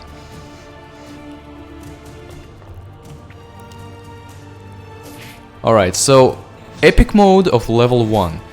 I mean, it's level 1, what can you expect? But there are bulls in this game, just like in this level, just like it was in level 1 hard mode, I think. Thus far, whoa, overconfidence. I don't want him to die, even if he's gonna come back pretty quickly. Him either. But Simon actually has some of a bit of a range when attacking, so... Okay, there we go. Now we can have all of our heroes and units, and that's going to make it much harder for them to concentrate on damaging one hero or unit.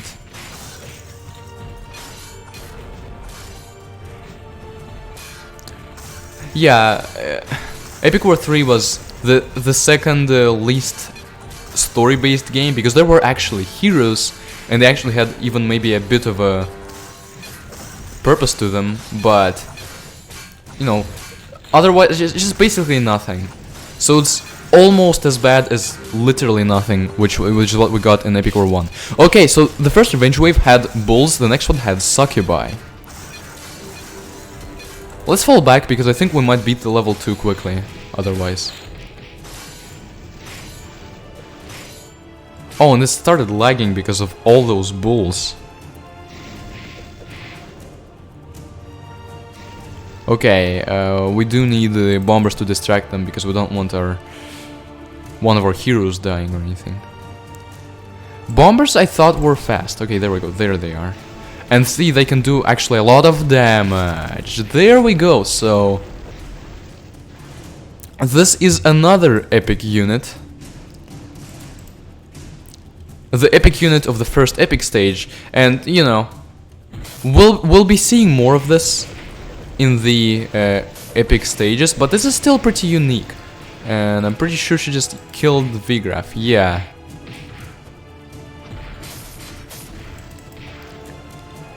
I retreated because I didn't want to win without showing the succubus, but are we going to even be able to beat her now? I mean, obviously the large wave of Mad Bulls is dead, but we're gonna need to do something against... Okay, at least healing. And the tanks are gonna be able to crowd control her a bit.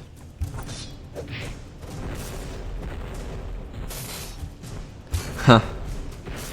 Yeah. Hold on. Okay, the bulls... I don't like the bulls being there. They're bulls, but they can still do a lot of damage if we're not careful enough.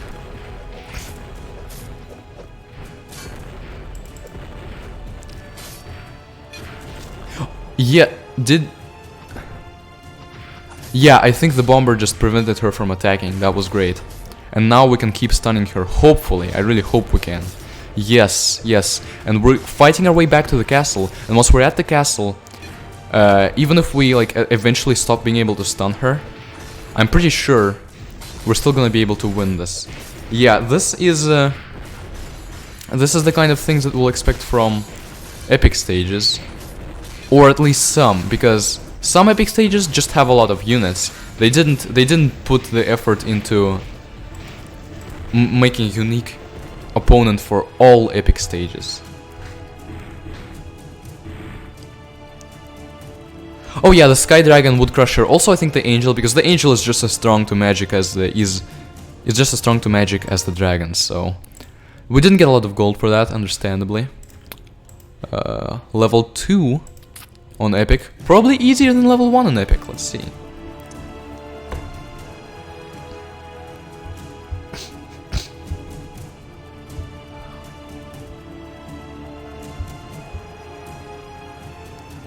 Oh yeah, Goblin Madness is definitely madder than it sounds. Also, look at how many bulls are gathering in this battle garrison. No help from their centaur friends this time. They're just like, we got this. No need to intervene. But guess what? They don't got this. They don't got this. Let's see.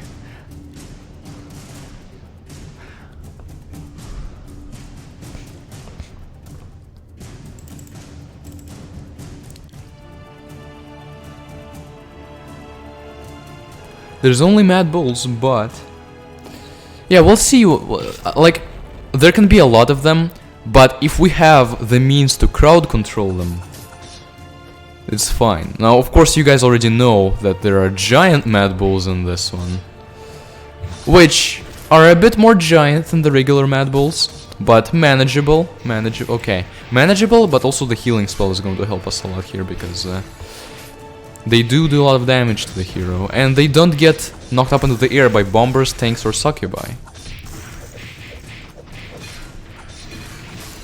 This is like kind of the one unit in Epic War 4 that's like, it's unique. In Epic War 5, it's just every single enemy, like most enemies are just scaled up in size, and that's how they're stronger, basically. Just a lot of giant things. So, you know, unlike the revenge waves in Epic War 3 that had a little bit of everything, frontline, backline, bombs to keep us, you know, away from the castle, magic units, swarm units to make it harder for us to advance after that. This, like the revenge waves in this game are just basically on hard and epic mode, and they just generally have one type of unit. For like, they somehow also Vigraf doesn't listen to commands very well, so I'm pretty sure yeah, he's dead. I told him to go back, he didn't go back, so he's dead. Let's use Berserk, because that's going to help us, especially against the giant bulls. Also, orangutans, stop being stupid and actually retreat over here, where the ranged units are. Yeah, so like, as I said, the gameplay, they could have gotten this a lot better with the AI and the revenge waves. Epic War 3 had no AI, so it's even worse in that regard, but at least they had revenge waves that made sense. I like that the revenge waves are customizable in this game, they actually depend on the level, but they could have made it so much better. Instead they're, here, have a whole bunch of bulls and have them do nothing, you know? Seeing a whole lot of message redacted, I'm wondering if there's anything like secret messages there. Alright. We actually got a lot more experience from that and from the first one. Yeah, definitely. It's like they only made 30 unique units. So, I mean, I guess do you count the Imp and the Dark Angel and the Dark King of Beasts? Do you count those as unique? If so, then they made 33 unique units. And so, like, they decided, okay, let's have a lot of levels, but because they had a lot of levels, they couldn't have a unique boss for each one, so they just scaled up the regular people. And they did so with regular units, though. Like, eventually you're gonna have gigantic trolls and gigantic goblins and minotaurs coming out, and like, it's fine, sure, but what are my regular melee guys are going to do? It becomes, overall, the melee guys soon become obsolete. Okay, we don't have enough to upgrade the orangutans, but I do want to upgrade our heroes, at least Popo.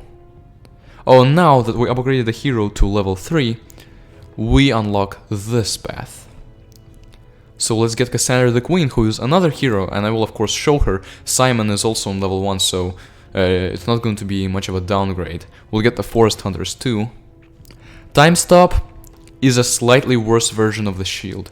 It stops them from like moving or attacking at all, and it's fun to watch, but you know, you wouldn't generally need it over the shield, which costs less mana. And then the tower, if they bring back the Epic War Tower from levels from Epic Wars 1 and 2, but it's definitely much different here, and it's much less useful here, which is still preferable to it being overpowered and you have to rely on it instead of your units. Epic War 3 and 4, unlike 2, are much more about unit warfare. Especially Epic War 3, Epic War 4 is about spamming shield, but it will be worse if the boss were just normal units with a crown placed on the head. Are you referencing anything there? Right, yeah, she only appeared in this game, and Cassandra, let's just show her. Let's see. We'll get Cassandra, Forest Hunters, and Dwarf Engineers, whatever. Or instead of Dwarf Engineers, let's just do Pixies, so that they don't interfere. Let's do level 3 on normal, just to show her. Yeah, okay, not referencing anything, because I found it weird that you had a very specific thing. Because why would they put a crown over their heads?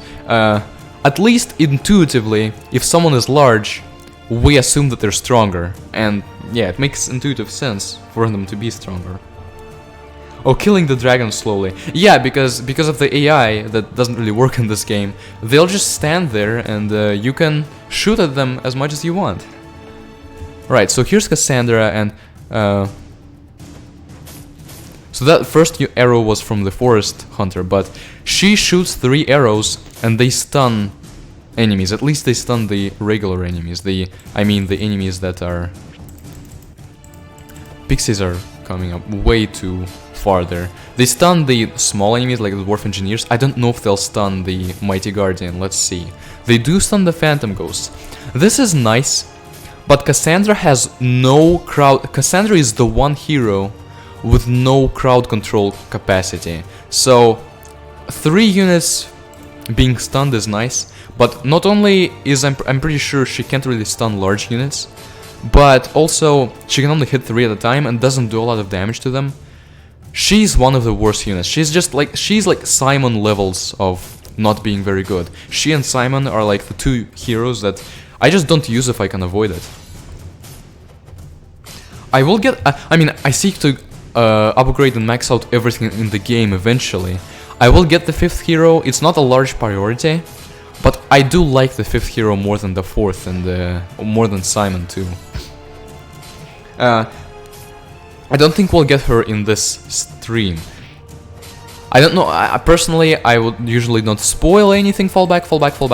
I usually don't spoil things, but you guys probably already know who the 5th hero is. But if you don't, maybe it's a good idea. I mean, if you do and some others don't, maybe it's a good idea not to spoil it. Okay, let's go back and try to... I'm just trying to see if Cassandra can do anything, so... Oh wow, the second arrow actually made him retreat, because he's like, oh, I have low health, I'm afraid for my own life. I'm gonna have to die anyway, and the castle doesn't make me heal faster, but I better retreat anyway, because we are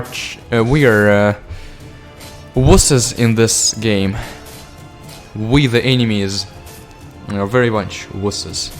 But the arrows didn't stun him, so as you can see, Cassandra has very limited use. She's only like even mildly impressive on this level because it's such an early level. At least Simon can crowd control, yeah, exactly. He dies a bit more quicker, oh my goodness, more quickly or quicker. He dies a bit quicker because he has to get closer, but he at least actually freezes enemies. He freezes an unlimited amount of them. Pixies, can you like not wander away from the place where you're supposed to be to heal yourselves and the other units? But yeah, we're gonna destroy this, but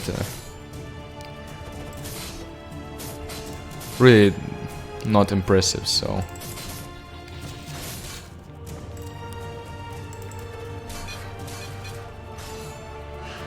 Females are useless as heroes in games in real life too.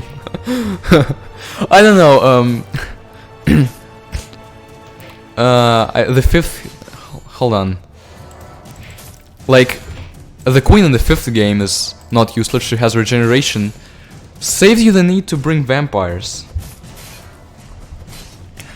The 5th hero is just a giant goblin in this game. Now, you probably guessed that that's not actually the case, but...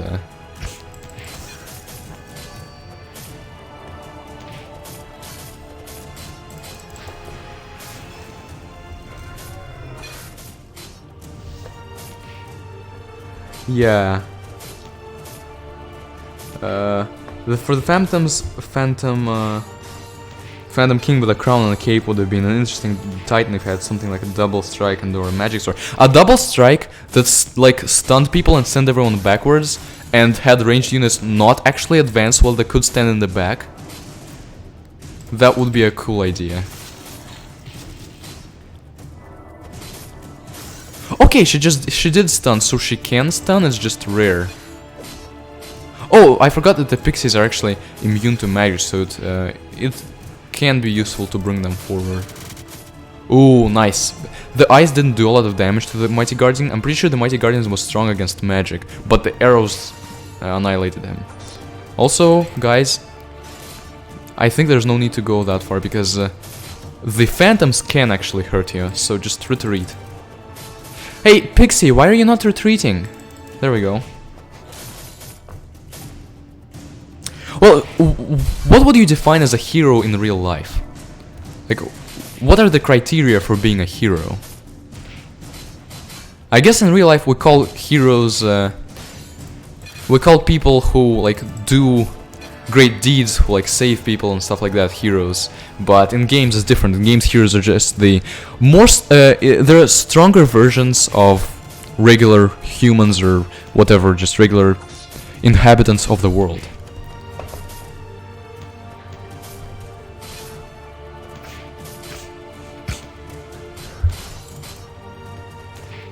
Okay, we're about to finish this demonstration.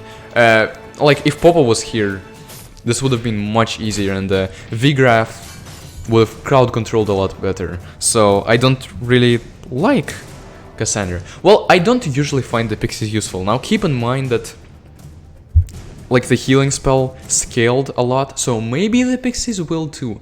Once we get enough money that we can sink it into pixies and upgrade them, we'll test them out again, see if they're better. Maybe they could heal the titans. But you also have to micromanage them so that they don't wander too far away and they stay where your frontliners are. Because if they wander too far away, not only are they not gonna heal your frontliners, they're gonna die immediately. Right. So let's get...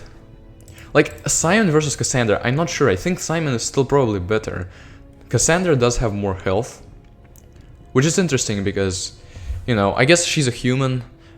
Simon is... I mean, wizards are probably humans too, but... In this game, they probably are. Popo's definitely the... Well, Popo's level 3, and Popo, I'm pretty sure, has the most health. Vigraf is the second one, but he's level 2 right now, so level 3 he'd have like 1,200, 1,100.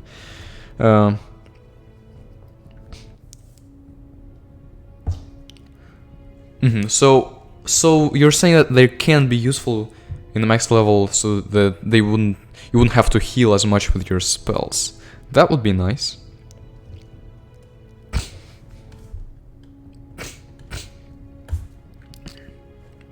I mean, I don't think it's a general rule. Like, in Epic War 5, the female hero is probably the best hero. But there is a trend that, I mean, in this one it's definitely Popo the Epic Dwarf. But that's not because he's male, it's just because he's a dwarf, an Epic Dwarf, mind you, and he's too awesome to even be a thing. Let's see. Now the Forest Hunters, I could level them up and make them pretty useful because they do shoot arrows and that can be useful. For now we were using Succubi, Tanks, Mighty Guardians, Orangutans. Let's put the tank with Popo too. Just kind of makes sense. Orangutans and tanks for the dwarf hero. We had bombers, yeah. And Phantom Ghost. There we go.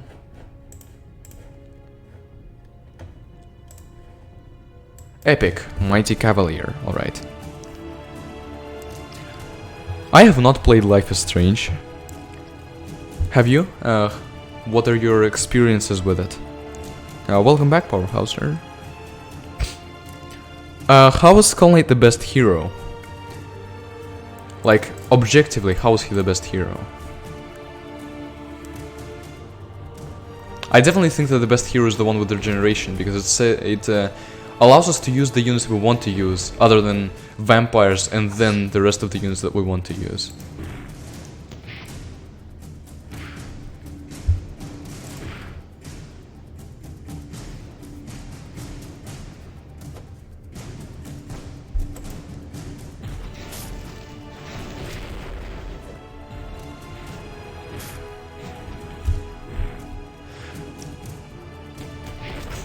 Yeah, but hold on.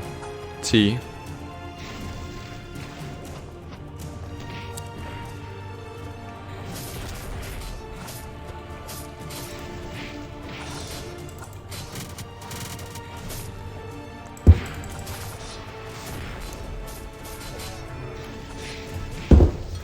Okay, so so what I was gonna say is that when I played with Vigraf and the Skull Knight, it didn't actually feel, the playstyles didn't actually feel that much different. They were both heroes and horses that were fast, and you could mainly use them to charge forward and then get out of the battle when you have to. And it just, the spells you can use are slightly different. Generally, I prefer Rage to Shield, but I prefer Lightning to Fire Blast.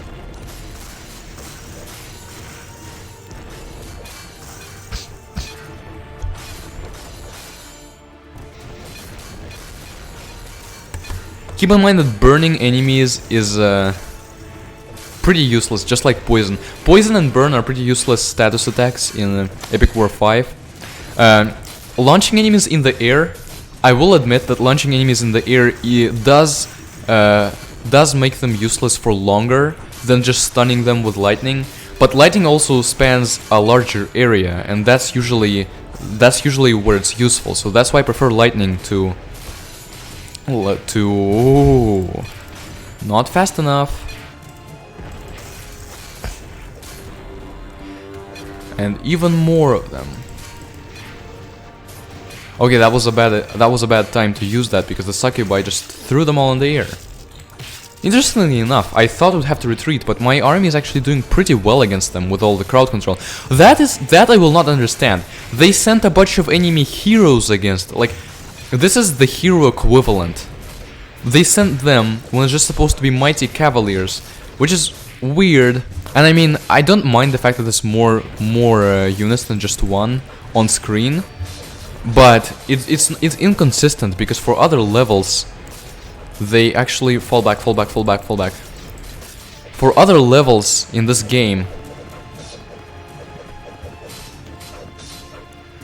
they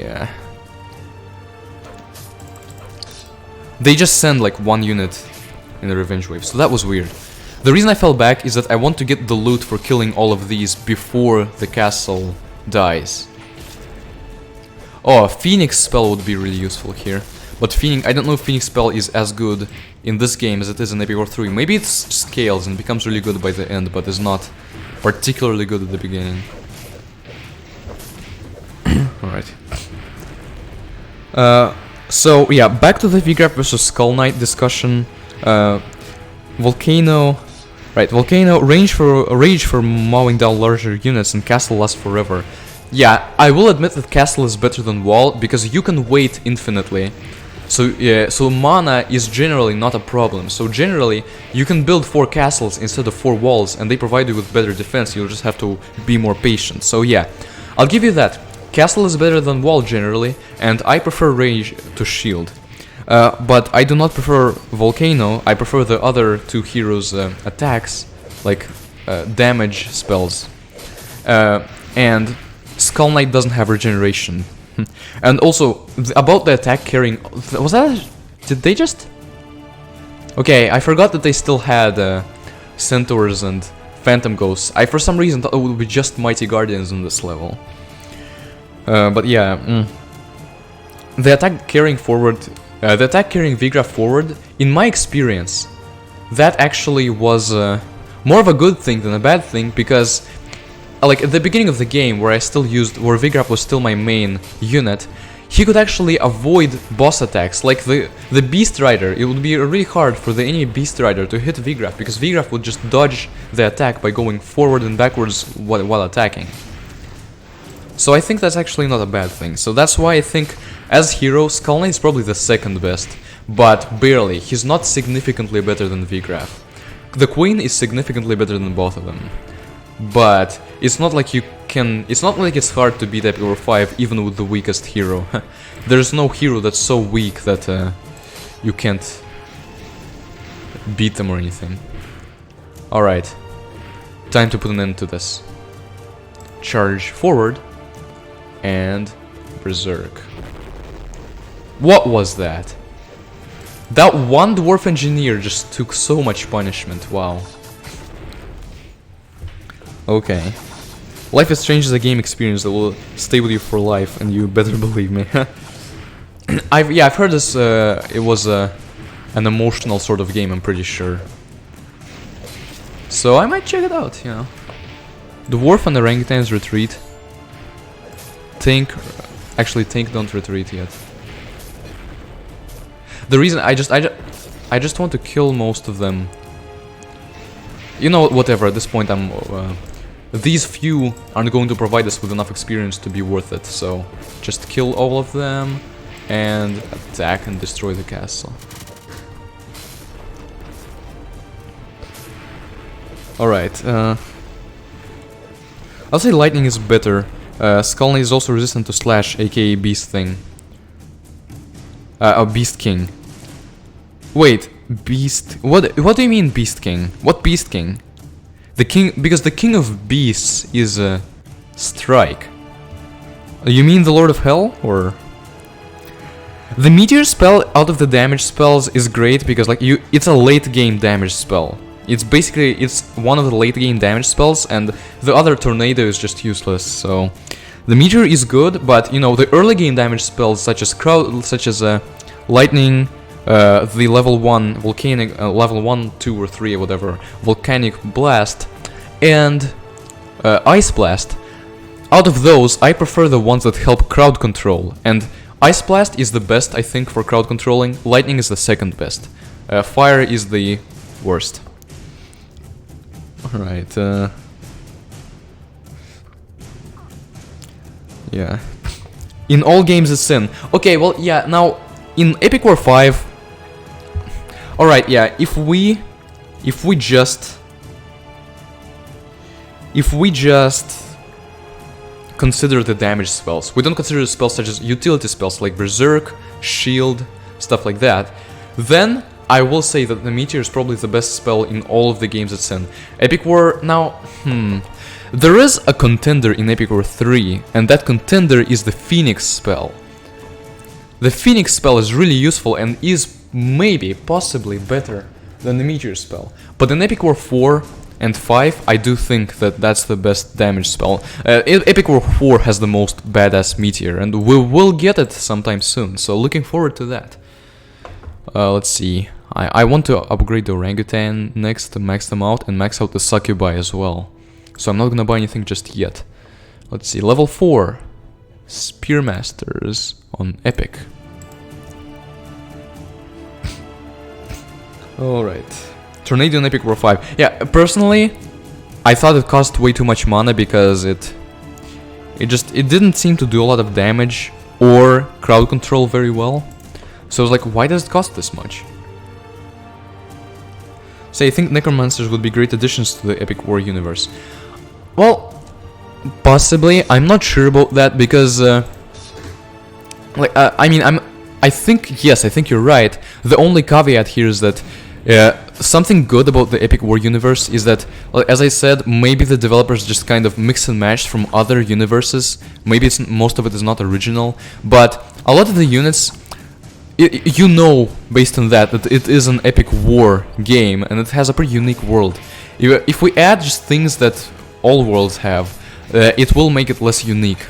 That's what I think. But I still think that, like, especially for an expanded sort of Epic War game, it would be cool to have Necromancers. Oh, the Grim Reaper. Okay, yeah. But the Grim Reaper and the, Death is a pretty minor enemy in of itself. It's not the hardest level or anything. I don't think that there are major, like, in the normal stages of Epic War 5 and overall, there aren't major difficulty increases on any levels. Because, like, Extra 1 is surely probably harder than normal 12, but not that much harder. Trial 1 is probably the biggest increase because, you know, it's Trial 1, it's the hardest level in the game. But Extra 8 is still pretty darn difficult. Might have to pull the hero back, and I scrolled away because it helps with lag. It's lagging a lot, so you scroll. Oh, they have Succubi there. Ooh, we ideally need to blast them with the spells. But do we have spells to blast them with? Do we have the mana for, like, an Ice Bolt to kill the Succubi? I would rather just really use Berserk, but the Succubi are going to be a problem, especially against our backlines. Interestingly enough, both in the hard mode and epic mode, level 4 didn't seem to be as hard as level 3, because we've just had an easier time crowd controlling Valkyries than we did Mighty Guardians, which is interesting to say the least.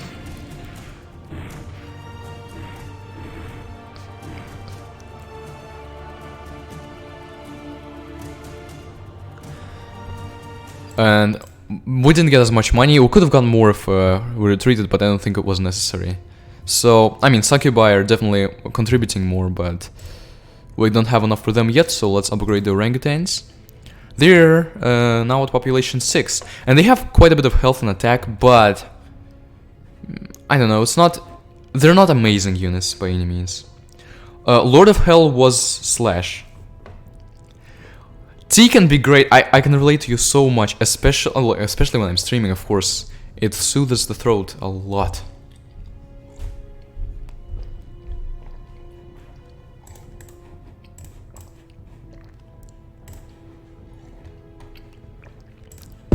Next one is level 5 on Epic.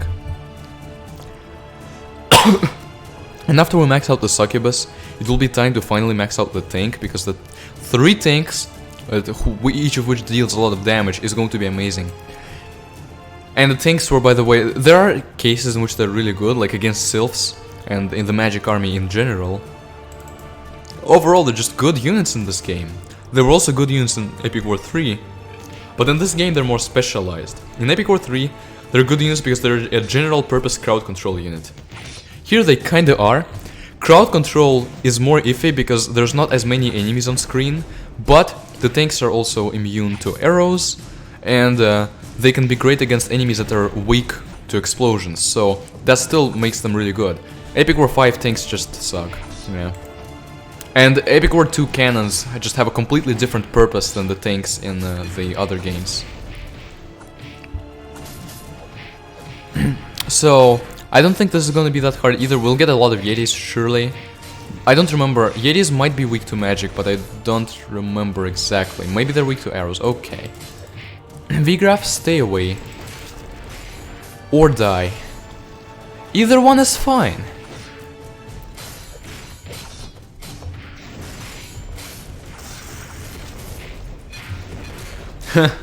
Oh, yeah, I can understand you there. There was a time where I drank 3 cups, but the cups were really large. Like 1 cup is like 2 or 3 regular cups. So that was like way too bad. Right now I only drink 1 large cup or 2 large cups a day. And I have it with milk, but apparently I am kind of lactose intolerant, so I have to use lactose-free milk. It's still good. Let's see. Okay. Actually, ice is not even that great against them. We just need our crowd control units to keep attacking them and we're fine. There are arrows, Can we kill the elves with ice? Like, the Yetis are gonna keep getting thrown around by the Succubi and the tanks and all of our crowd control units. I want to kill the archers because the archers are meanwhile shooting at us. Also, orangutans, back off please. And actually, Simon is at a good position because he can actually crowd control very well from this point, but he is also vulnerable, so let's hope he doesn't die. And for some reason, even though we're still on assault, Vigraf respawn, and like when heroes that respawn, they don't charge back into battle. We have to tell them to, which is weird. At least not like Epic War 3, where each new unit you have to click assault for it to run forward, and then new units to spawn after you click assault don't assault. So this is good. I drink black tea with milk, basically. I sometimes drink it with sugar, but not most of the time. Also, 12 viewers, this has never happened before, so it's really weird. I wonder if we just got more people. If we did, then welcome everyone, or if it's just a YouTube glitch or something. Probably YouTube glitch, because there's 8 now. Yeah, I'm definitely talking about black tea. Other kind of tea, I guess, could be good, but I don't really drink it, so yeah, level 5, again, a piece of iced... Level 5, the ice mountain on Epic was a piece of cake with icing. Now let's move on to level 6. That might actually be more worrying, because they might have sylphs, but we have tanks. Oh, you don't have a... Oh, I see. Well, I guess if you don't have a water... Do you have just a pan and like a pot in which you can boil water? I think sweet tea is good, but at the same time, I personally liked my tea hot, and which is weird, I guess, because I live in the southern parts of America, but I just personally, ever since living in Russia, I've liked hot tea better, and I think hot tea is just overall a better thing to drink, because hot tea is good for your throat, and it can overall... It's nice, while iced tea is... overall, the iced tea that I've had experience with is very strong and sweet, so, you know, it's not the kind of drink that would help you just relax and feel good, you know? Yeah, I can understand, yeah, pen is kinda slow.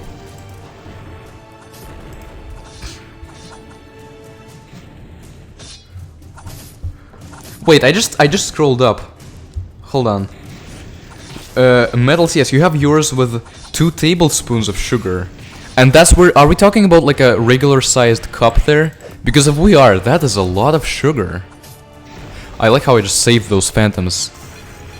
They were about to die. And I say I am their savior, okay. More than 2 liters of... Okay, so I'm not the only one who drinks a lot of tea here. I like how this is basically a... There's a tea fan club here among us.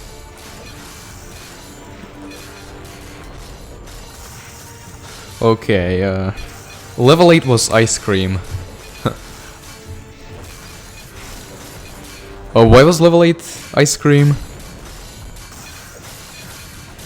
Oh, I guess it's a play on the word, but see, level 8 wasn't technically ice, even despite the fact that it had Yetis, which is weird. Also, so many horns, but I'm pretty sure it's just phantom ghosts, so it's nothing to really worry about. And I don't see anyone shooting at us either. Level 6 is actually pretty easy, because while a lot of phantom ghosts can do a lot of damage, if you have the means to crowd control them, they're extremely easy to manage. Which actually rhymed. Wow. Popo just sniped those phantoms in midair. Yeah, my favorite is when Popo snipes bombers in the air and they explode without hitting any of our units. But in general, Popo's good against large units. Sniping isn't really his deal. Sniping is the deal of, I guess, arrow users. Right. Got some money from that, not enough to upgrade the Succubi yet. And now we go on to level 7, which I'm never not going to be excited about level 7, even if it's not going to be hard. Like, it's not going to be hard on Epic, but it's gonna be great. Because it's Tiger Warriors.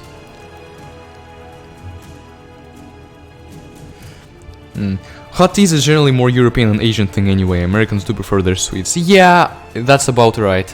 Yeah, I'm sure if I grew up in America, I would probably be more used to sweet tea and iced tea. But as it is, I just prefer...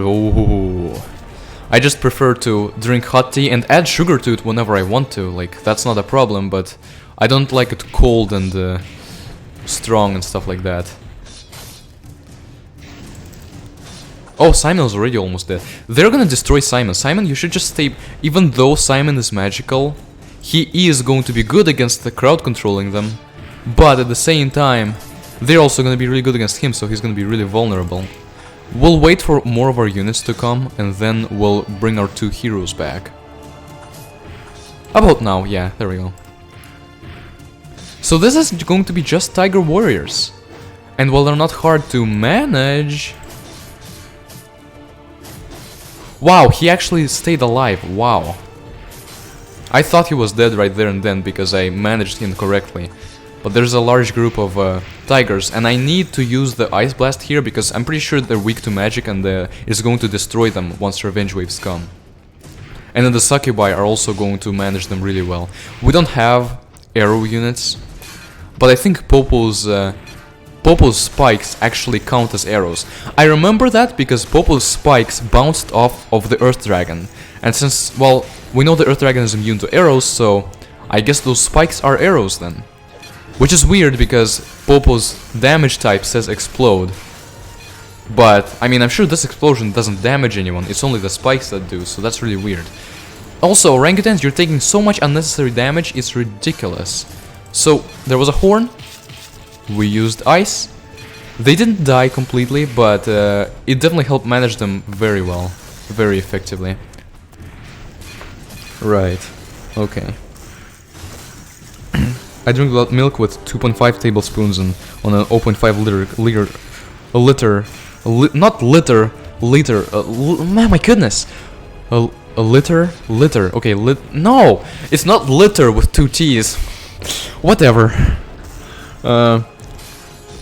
Yeah,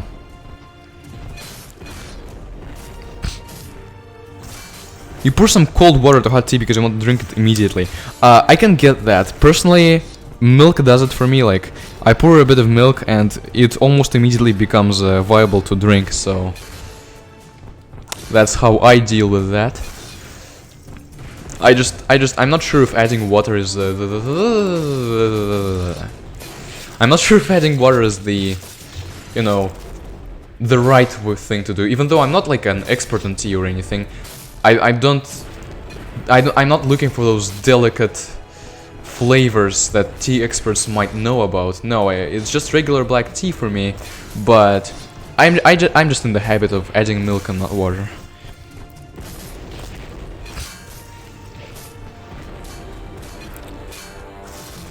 Right, so tea without, like, black tea without milk doesn't really taste good in my opinion.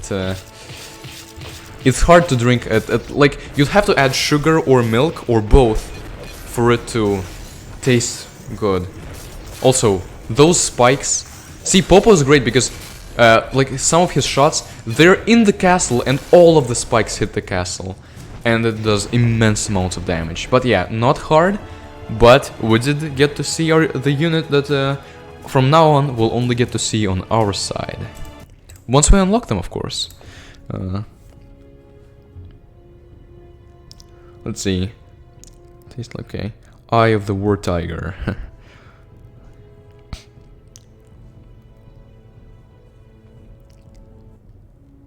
Oh no, Vigraf. I'm pretty sure that I sent him back along with Simon because they were getting destroyed, or they... Oh, no, yeah. I sent them back and I thought that Vigraf died, but he actually didn't. He survived and with like an invisible health bar. But he survived and he never got to be in that battle again. Our units and magic took care of it. And now we finally upgrade the Succubus, which is an immense attack bonus. So they're like twice as good now as they were before because of the attack bonus and the population bonus. Next on the list is the tank. After that we'll pay more attention to the sylphs. Right, level 8. And I'm pretty sure, okay, should I... I don't want to play level 13 without any non-elemental attacks. That's the thing. So I don't think that we'll get to play it in the stream. So I think that the last level I'll play here will be level 8 on Epic. Level 8 is this one, Ape Mountain on Epic. After that, and I mean, it's been a really long stream thus far, I'm pretty sure. So after beating that, we'll end. And now I was thinking that since you guys have a winter break now, don't you? So I was thinking maybe we'll do more than one stream per week. So maybe we could like continue on Sunday or even tomorrow maybe.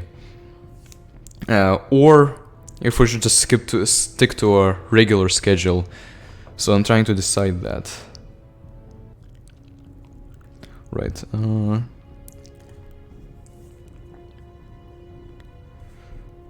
Made an entire list of all the units and heroes in Epic War 5.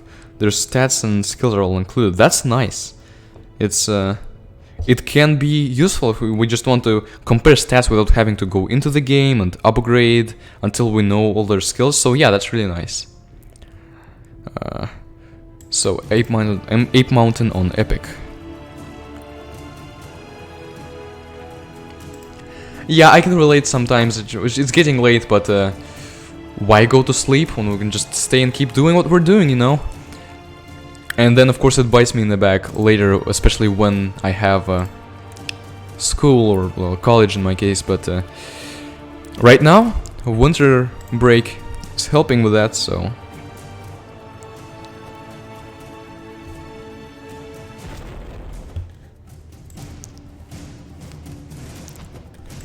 Are you guys going to be available like a similar time as today, or as every day, really, every stream on Sunday?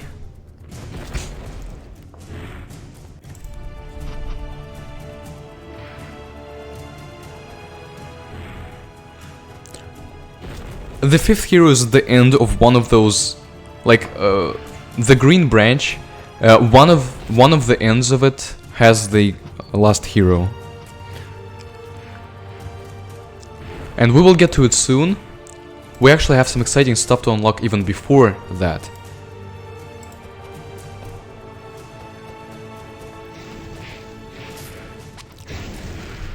That's nice, alright. Maybe I should do one on Sunday, and I would do one tomorrow, I think, because I think the thing that came up that I had to do actually wouldn't take that long, so I could do one tomorrow, but I don't know if it's probably not a good idea to do one right, like, the very next day, so it's probably better to do it on Sunday next. So there's a lot of rank. Oh, I forgot! Never mind. Why did I just... This is level 8 on Epic.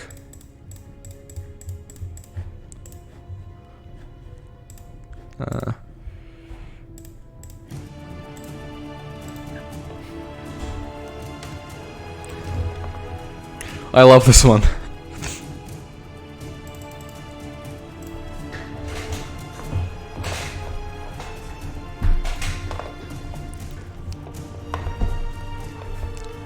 They don't send anything other than orangutans, and because of that, it's pretty easy to beat the level with just VGraph, that's it.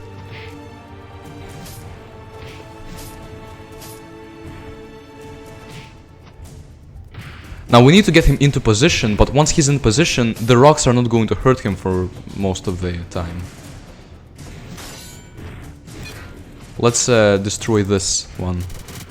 Okay, that didn't really destroy this one, but eventually we'll need to heal him, but we have more than enough mana for it.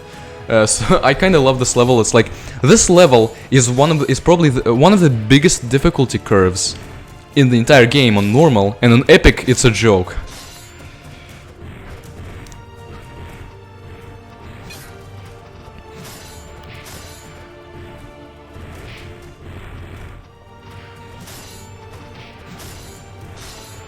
Okay, now they're actually hitting with their ground slams, so I need to get this as soon as possible.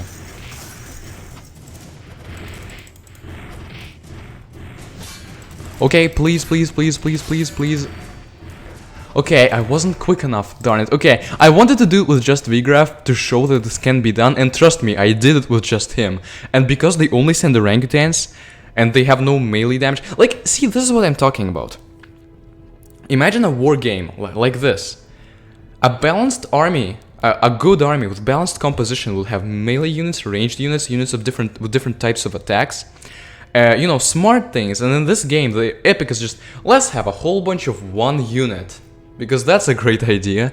And that's why the level is not like as not nearly as much of a challenge on Epic as it is on normal and hard. And I know that you might say, well, this is just... It's beyond the scope of the normal game, so they're just showing off at this point. So yeah, that might make sense why they do this. It's just funny to me sometimes. That level's like much easier than the previous one on Epic, much easier. But we can of course beat it like this, no problem.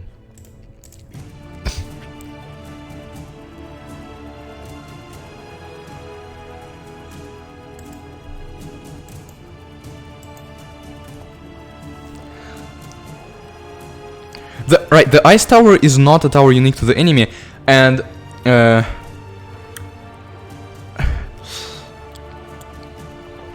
also remember that in Epic War 5 there is a tower that is unique to us, as in we can get it eventually, but the enemy never uses it. Like, the enemy never uses it. It's the Thunder Tower. And it's cool, but towers are so useless in Epic War 5 that's really why even bother, especially since you unlock that one with the Iron Fortress, which is one of the last units you ever unlock. Right, also guys, by the way, if you want to take part in like deciding when to do streams, like usually I try to coordinate it during the stream when to do the next one, but that's not often possible, and then sometimes things come up and I'm not able to stream when I planned initially. So I made a Discord server just so we can like coordinate that. I think the link should be in the description. Let me check.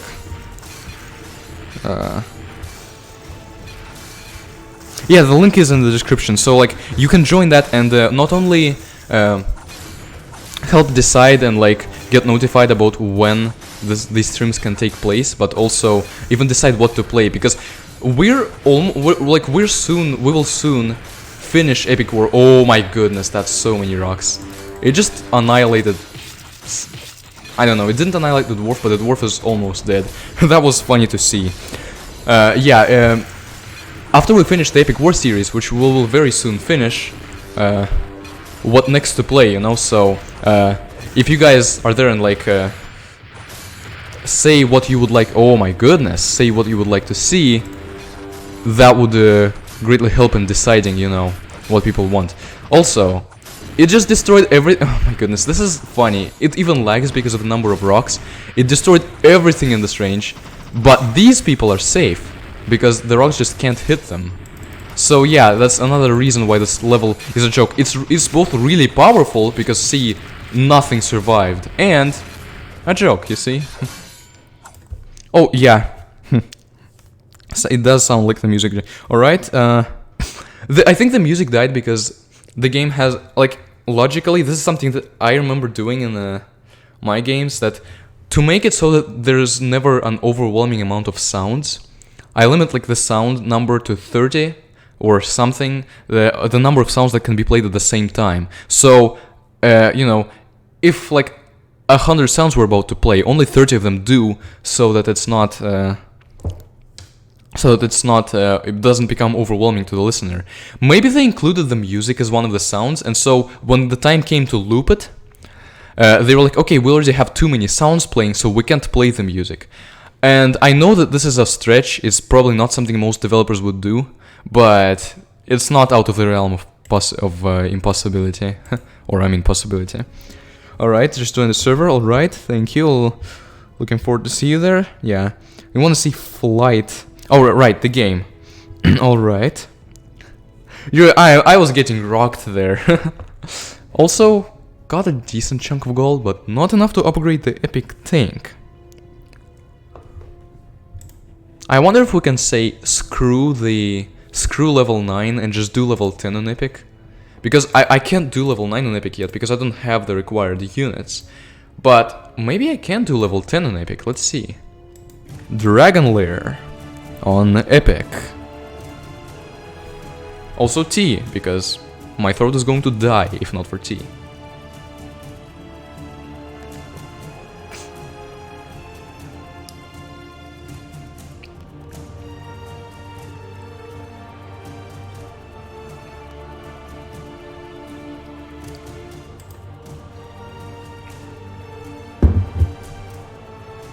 Oh, tornadoes. So the hazards aren't exclusive to the late game, to the late game stages, which I'll call them late game stages because I don't know how to call them.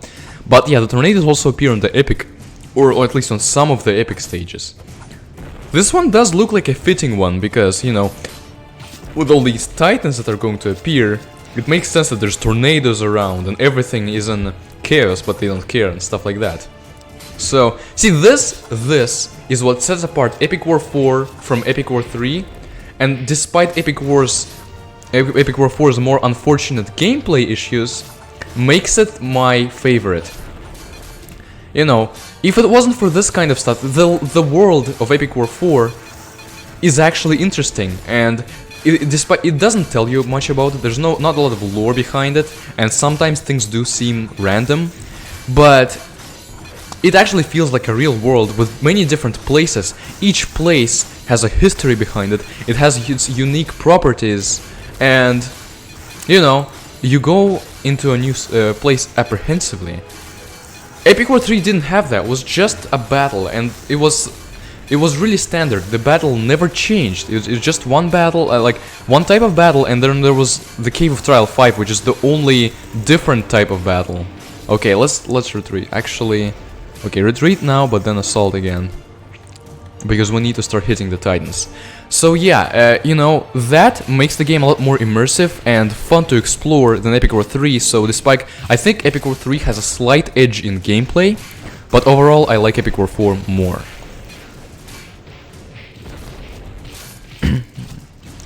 Still have to try tea with milk and sugar someday. It's good, I think it combines like... sugar... It is good, like, if you want sweet tea, and notice that they're taking about the same amount of damage, because the dragon's taking damage from like Popo and stuff like that, and the Earth Dragon's taking damage from melee things and things that the Sky Dragon wouldn't generally take damage to. But yeah, tea with milk, I think it combines the softness of tea with milk and the, you know, you wanting sugar with your tea in a great way. I like it a lot. But personally, I don't always need to have my tea with sugar. Often I just drink it with milk. There are times when I drink it with sugar, however. Okay, the Sky Dragon is almost dead, but there are 2 Earth Dragons this time that are advancing. I have a feeling that we should not let them advance like we did with the Iron Horse. We should not retreat and regroup. Instead, we should actually try to stop them at every opportunity and like throw melee units at them just so the ranged units would have a chance to destroy them. Now, all of our heroes should just go away. The reason that all our heroes should go away is that if Vigraf or Simon dies, we're not gonna get new units that would be vital in killing the Earth Dragons. And Popo could stay back and shoot. Ooh, Succubi, can you like be careful? Ooh, it's the tornadoes that mess things up for us. But yeah, Popo could shoot, but it's not gonna matter because they're immune to his shots.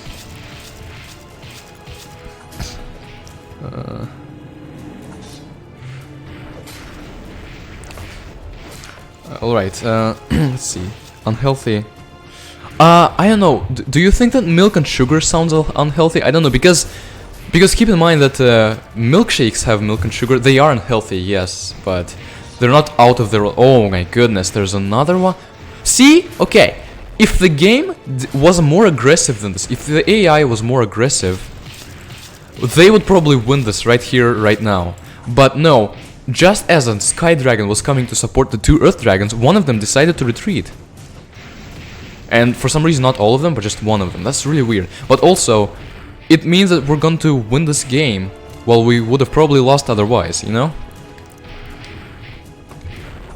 Let's see. Popo is so hard rocks can kill him, they just knock him out. Yeah, but in this game, no hero can die, and like if you have 6 orangutans, the enemy can kill 300 of your orangutans, and you're still eventually going to have 6 orangutans, which is fun. The artwork of 3... Oh yeah, by the way, Epic War 5 is more standard in that case, but Epic War 4, the artwork of units and... that killed the bomber. The artwork of units and backgrounds, quite unique, and like it's really Epic War 4 is an extension of Epic War 3 in that case. In that sense. But overall, I think Epic War 4 does a better job than Epic War 3. Also, guess what I have for you, Dragon?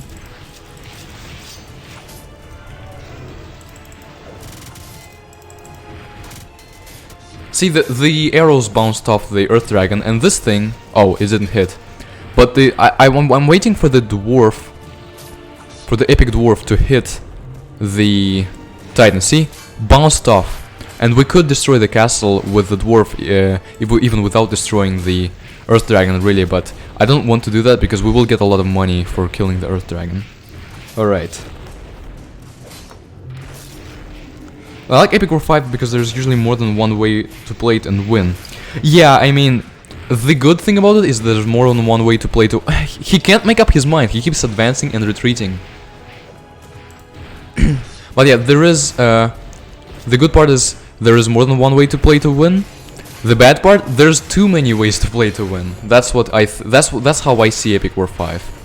And you know, Epic War 4 also I think has more than one way to play to win. You can use a magic army and you can be really powerful because of that, because magic is really powerful in this game. You can use just, you know, explosives like orangutans, tanks, and the bombers and stuff like that. Try to brute force it, like sheer power and yetis. You can do you can be damage oriented like phantom ghosts, war tigers, archers. You can do different stuff in this game. You can mix and match. So I think Epic War 4 is actually good in that regard. Epic War 3 is also kinda good, but in Epic War 3 there's not really a lot of difference between the different units. Epic War 4 is better in unit design. And Epic War 4 is like probably the game where units feel the most different each unit feels actually unique. No other Epic War game manages to quite do that. Made tea while watching this, that's great. Hope it tastes good. Okay. Trees and forest artwork. Prepare for trouble, Sky Dragon, and make a double Earth Dragon. Yeah. See, if they pressed on while they had the advantage, they could have actually killed us. But right now we get 60,000 gold from this. The background artwork. Oh my goodness. The background artwork is really unique. Yeah, I agree. As I said, I agree. Unique art style of this game makes it pretty memorable. Dragon Domination. I have not tried Gemcraft. That's a tower defense game, right? Unless I'm just misremembering everything. But now we can upgrade. We're close to getting a Titan, but let's upgrade. Oh my goodness. Let's upgrade the things that we're going to use that are not Titans first.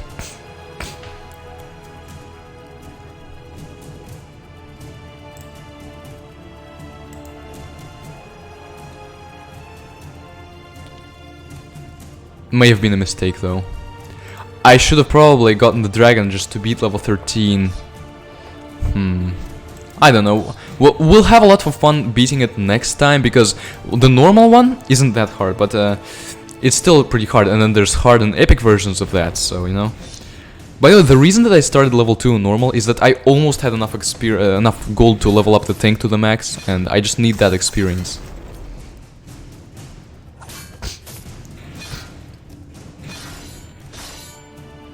I'm also, by the way, I'm also currently recording some Flash games, games that I know.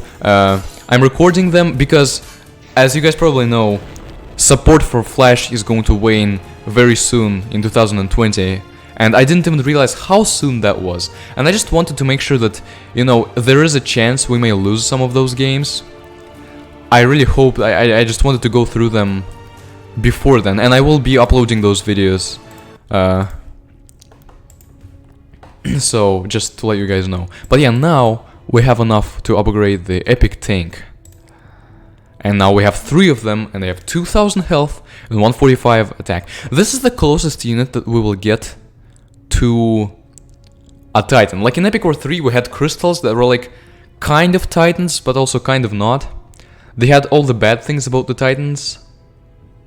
But in this game, there is actually a large gap between Titans and all other units. Like, the tank is the closest thing to a Titan. I mean, the heroes are, but the heroes are a thing of their own.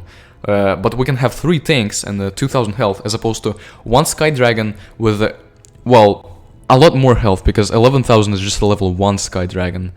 He'll have like at least 15,000 by the end. Perhaps the enchanted cave would be something. What enchanted cave are you talking about?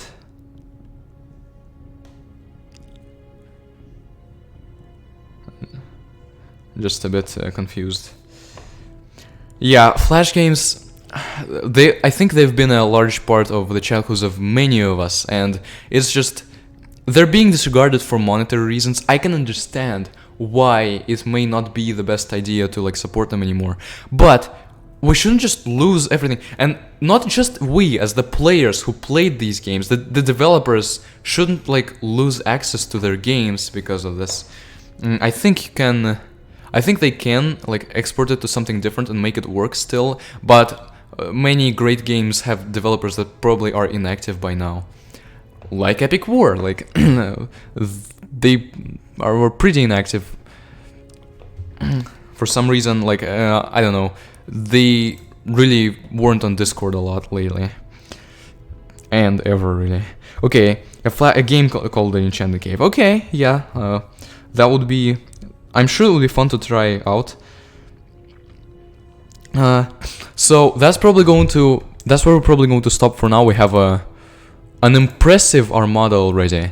And just as a question for you guys, I'm not sure if all of you guys answered that from previous streams. Which Epic War, like what would your order of Epic War games be and how much you like them? mine is probably going to be like Epic War 4 is first, then 3, then you know, actually, maybe not even 3. See, because the thing that trips me up here is that Epic War 5 is battling it out with its power of nostalgia and good world building, and Epic War 2 is trying to sway me to its side by you know how epic it gets by the end. And while with Epic War 2 I can at least say, okay, justify with, okay, it gets great by the end, but it kind of sucks at the beginning. So that's my justification for putting it below 3 and 4. With 5, I don't know, it's hard to compare because it focuses on different things, that's what I would call it. It doesn't focus on gameplay, and it's good despite not being great as far as gameplay goes. So that's why I'm thinking, well, maybe it shouldn't be worse, maybe I shouldn't count it worse than Epic War 3, but in all reality it probably is worse than Epic War 3, I don't know. It's hard for me.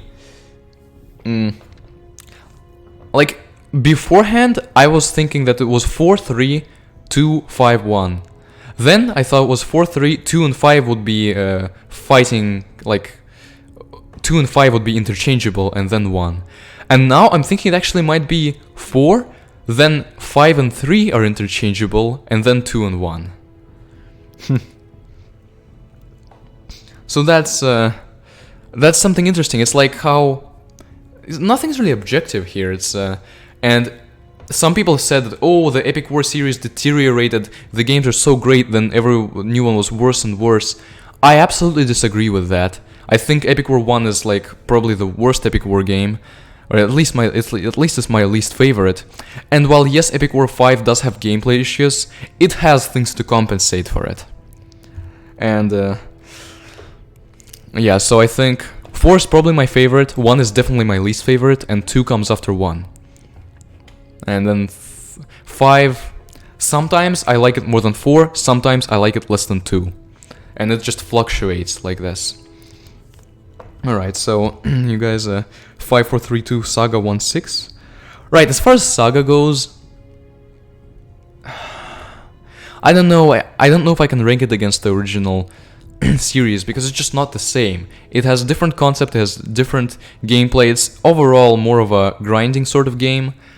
I'm not a huge fan of Epic War Saga, but I recognize that gameplay-wise, especially as far as the amount of content it has, it's surely better than Epic War 1. But at the same time, yeah, I guess I would rank it 2 Saga and then 1, maybe. Not sure. Like, I think 5 is better, even despite the fact that Saga has a lot more content than it and is better gameplay-wise, probably.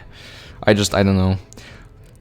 I have some Saga videos on my channel where I've tried it out, mainly first impressioning them, but it's not the same, man. It's not the same. And then 6, I've never played, and I can't play it anymore because the servers are down for it. But I've heard that it's not the best by far.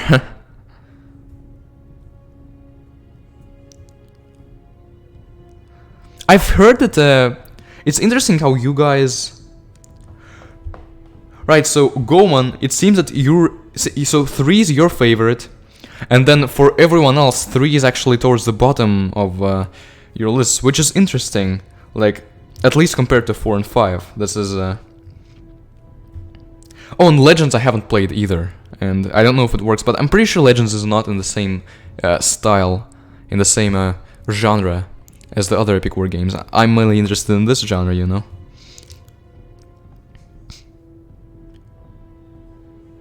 Ooh, second strongest free-to-play player in Legends. Ah, I see. That can be fun. Yeah, 3, I think 3 might... You know, every new Epic War sequel got a lot of flack from people who just liked giving flack to games and didn't like giving them chances. People hated Epic War 2 because I guess it did something wrong compared to Epic War 1, but really it's just because the gameplay was less linear. And that's why, like, the first levels weren't as interesting, and the levels overall, the battle didn't really start until the revenge waves hit. And yes, I can understand that that's a weakness, but Epic War 2 had a much better world. It actually established this world with a story and with a larger variety of units, and it got really, really epic. Probably the most epic war game by the end. So I'm sure it's better than 1. And then Epic War 3 got a lot of flack for doing things differently, not including the arrow tower and the original mana system and stuff like that. I like the gameplay of Epic War 3 more than that of Epic War 2. I think it went in the very right direction. And then Epic War 3, while not improving on gameplay, it improved on... Actually, I guess it does have aspects that are better gameplay-wise, but overall it improved on the world, and overall became a really strong entry in the Epic War series, I think, because it's the game that can grip you with the nostalgia and the world. It can grip you with the world, leave you nostalgic, and actually be interesting to play gameplay-wise. So that's why it's... Oh, I mean, of course, it's the first one I played, but it is my favorite. And... yeah, 3 is... 3 is very similar to 4, which is why it's close to it on the rankings, but it's not as good for me because, yeah, repetition issues, level design, not nearly as good as in this game, and I think the overall, this game looks better. The graphics are largely the same, but like the castles I like more, the interface I like more, many of the units I like more, like the Tiger Warriors, as opposed to the crystals, you know. and then... But overall, 3 is not that far behind. And 5 is just a different beast on its own. It's not very... It doesn't have a large replay value. It's not very replayable, and that's why... you know... Like, if I remember the world clearly, then I don't really like the game very much, because I already remember everything about it. But if I've forgotten about it, time has passed, it can be nice to come back to this world and kind of... the world that even looks and sounds better than the others. Because like music-wise, I think all of the Epic War games had good music. But Epic War 5 actually bothered to add decent length music to the world map, and each hero even had their own theme. So I think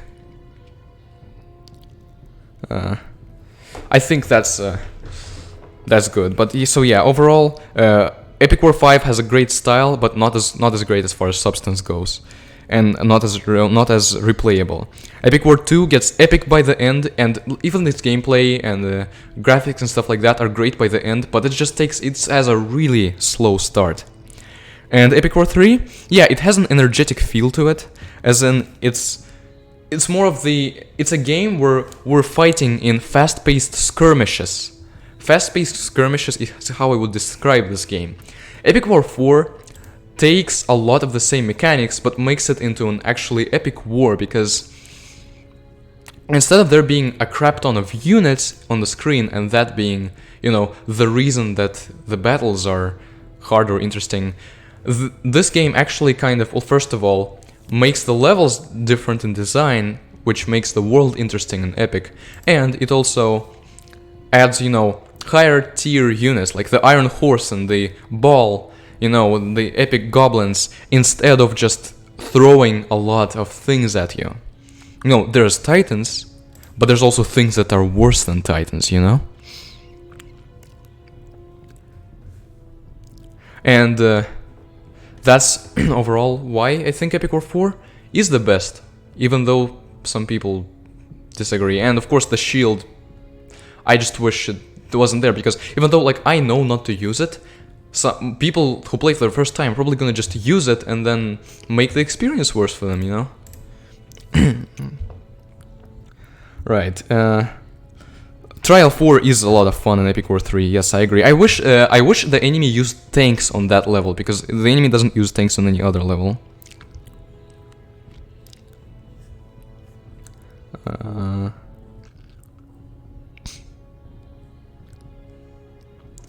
Also interesting how for you, Vibe Checker, Epic War 1 is stronger than...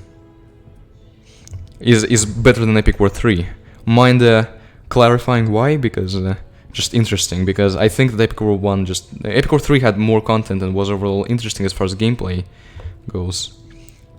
But I will also say that Epic War 3 is the weakest entry as far as the world goes. I mean, yes, it was was more unique than the Epic World 1's overall standard world, but it felt too random. And to top it off, there was no coherent story in that, at least not even like an ending, as we discussed. Yeah, things are fun, and Succubi, very fun for crowd control. I'm just scrolling up just to make sure I didn't miss anything.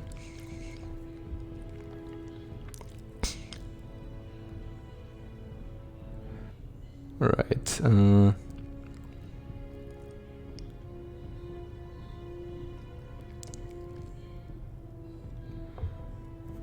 let's see. Most important thing about this franchise, there's no such thing as a bad Epic War game except 6. Oh yeah, I mean, I can understand. Even the entries we consider weaker, for some reasons, they have other reasons that still make them good games. Like, that's great. That's probably why it's my favorite Flash game franchise. And, I mean, 6 is... I've never played it. I assume it's not as bad as some dramatic people like to say it is, because dramatic people also like to say that 2, 3, 4, and 5 were bad. And, somehow 1 is the least hated Epic War game, but it's still... Some people still didn't like that either. But... I do think there are legitimate reasons for why 6 wasn't as good. As I've heard from the developer, the original programmer, who was the programmer for the first 5 games and Saga, quit, and so Epic War 6 they used probably a different programmer for, and that programmer I guess wasn't as good with the balancing and making it actually work and play well, you know? So that's why.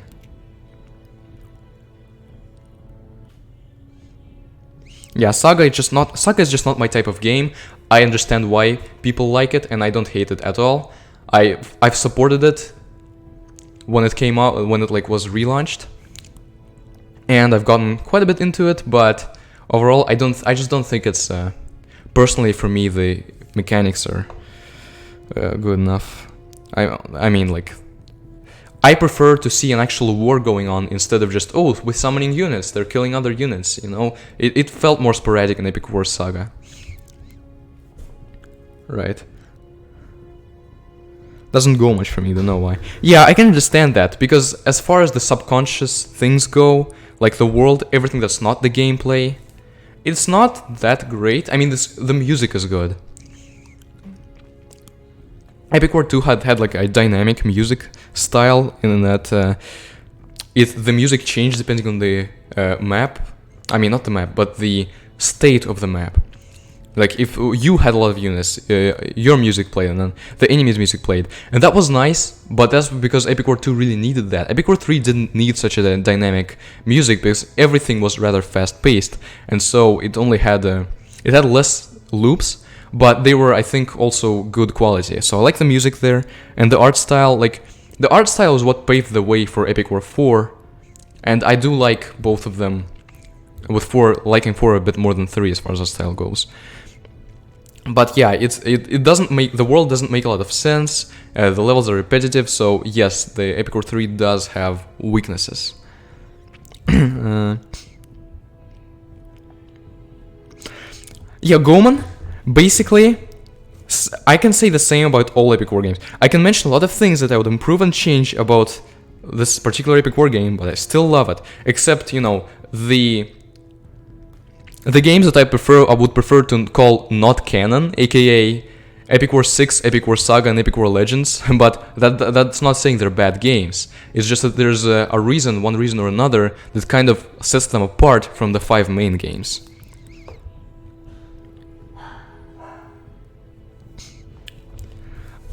Isn't the art, like, in design in 6 was, like, made with 3D models that were then used, you know, in 2D? Something like that. I know that Epic War 6 was made in Unity. It very much feels... And sometimes I wonder how much money they actually made from the Epic War games, because I don't think Flash games in general would make a lot of money. They're not like Steam games where you pay for them, and so if the game is popular enough, you get a lot of money for it. So I can imagine they had difficulties with the budget, but they had enough of a budget to release, you know, Epic War 1 and then 4 pretty darn solid sequels to it.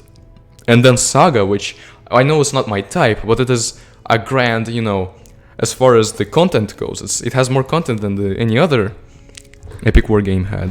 So they definitely, it looked like they did have money, but maybe their budget ran out around the time of Epic War 6, and it just, Epic War 5 maybe didn't give a lot, and then Epic War 6 just overall made them kind of give up on the Epic War series until they came back to relaunch Epic War Saga, and now they're gone again. Yeah. I sometimes wish I just had the money to buy the rights to the franchise, you know, and then make it, use the knowledge I got from playing the previous games to make something that would have the least of those flaws, but then again, I don't have that money, so, you know. Yeah, that's weird. I asked them about, like, what are your plans for the Epic War series, but I didn't get an answer for that, so. Alright, well, I think it's time to end it. We had a great conversation here. So thank you guys for being here. And again, if you want to join the Discord server, you'll be notified there about streams, about when I can't stream, and deciding which games to stream next. And thank you for being here, and I guess let's try again on Sunday, so in 2 days, at the same time. And we'll probably, well, I don't know if we'll finish Epic War 3, no, I mean 4, but we'll at least get even further into it. Bye. Thank you. And yeah, Steam, I mean, if it's a Steam game, it probably wouldn't be a Flash game. It would be made as something else, but still preserve the spirit of the original games. Alright, bye everyone.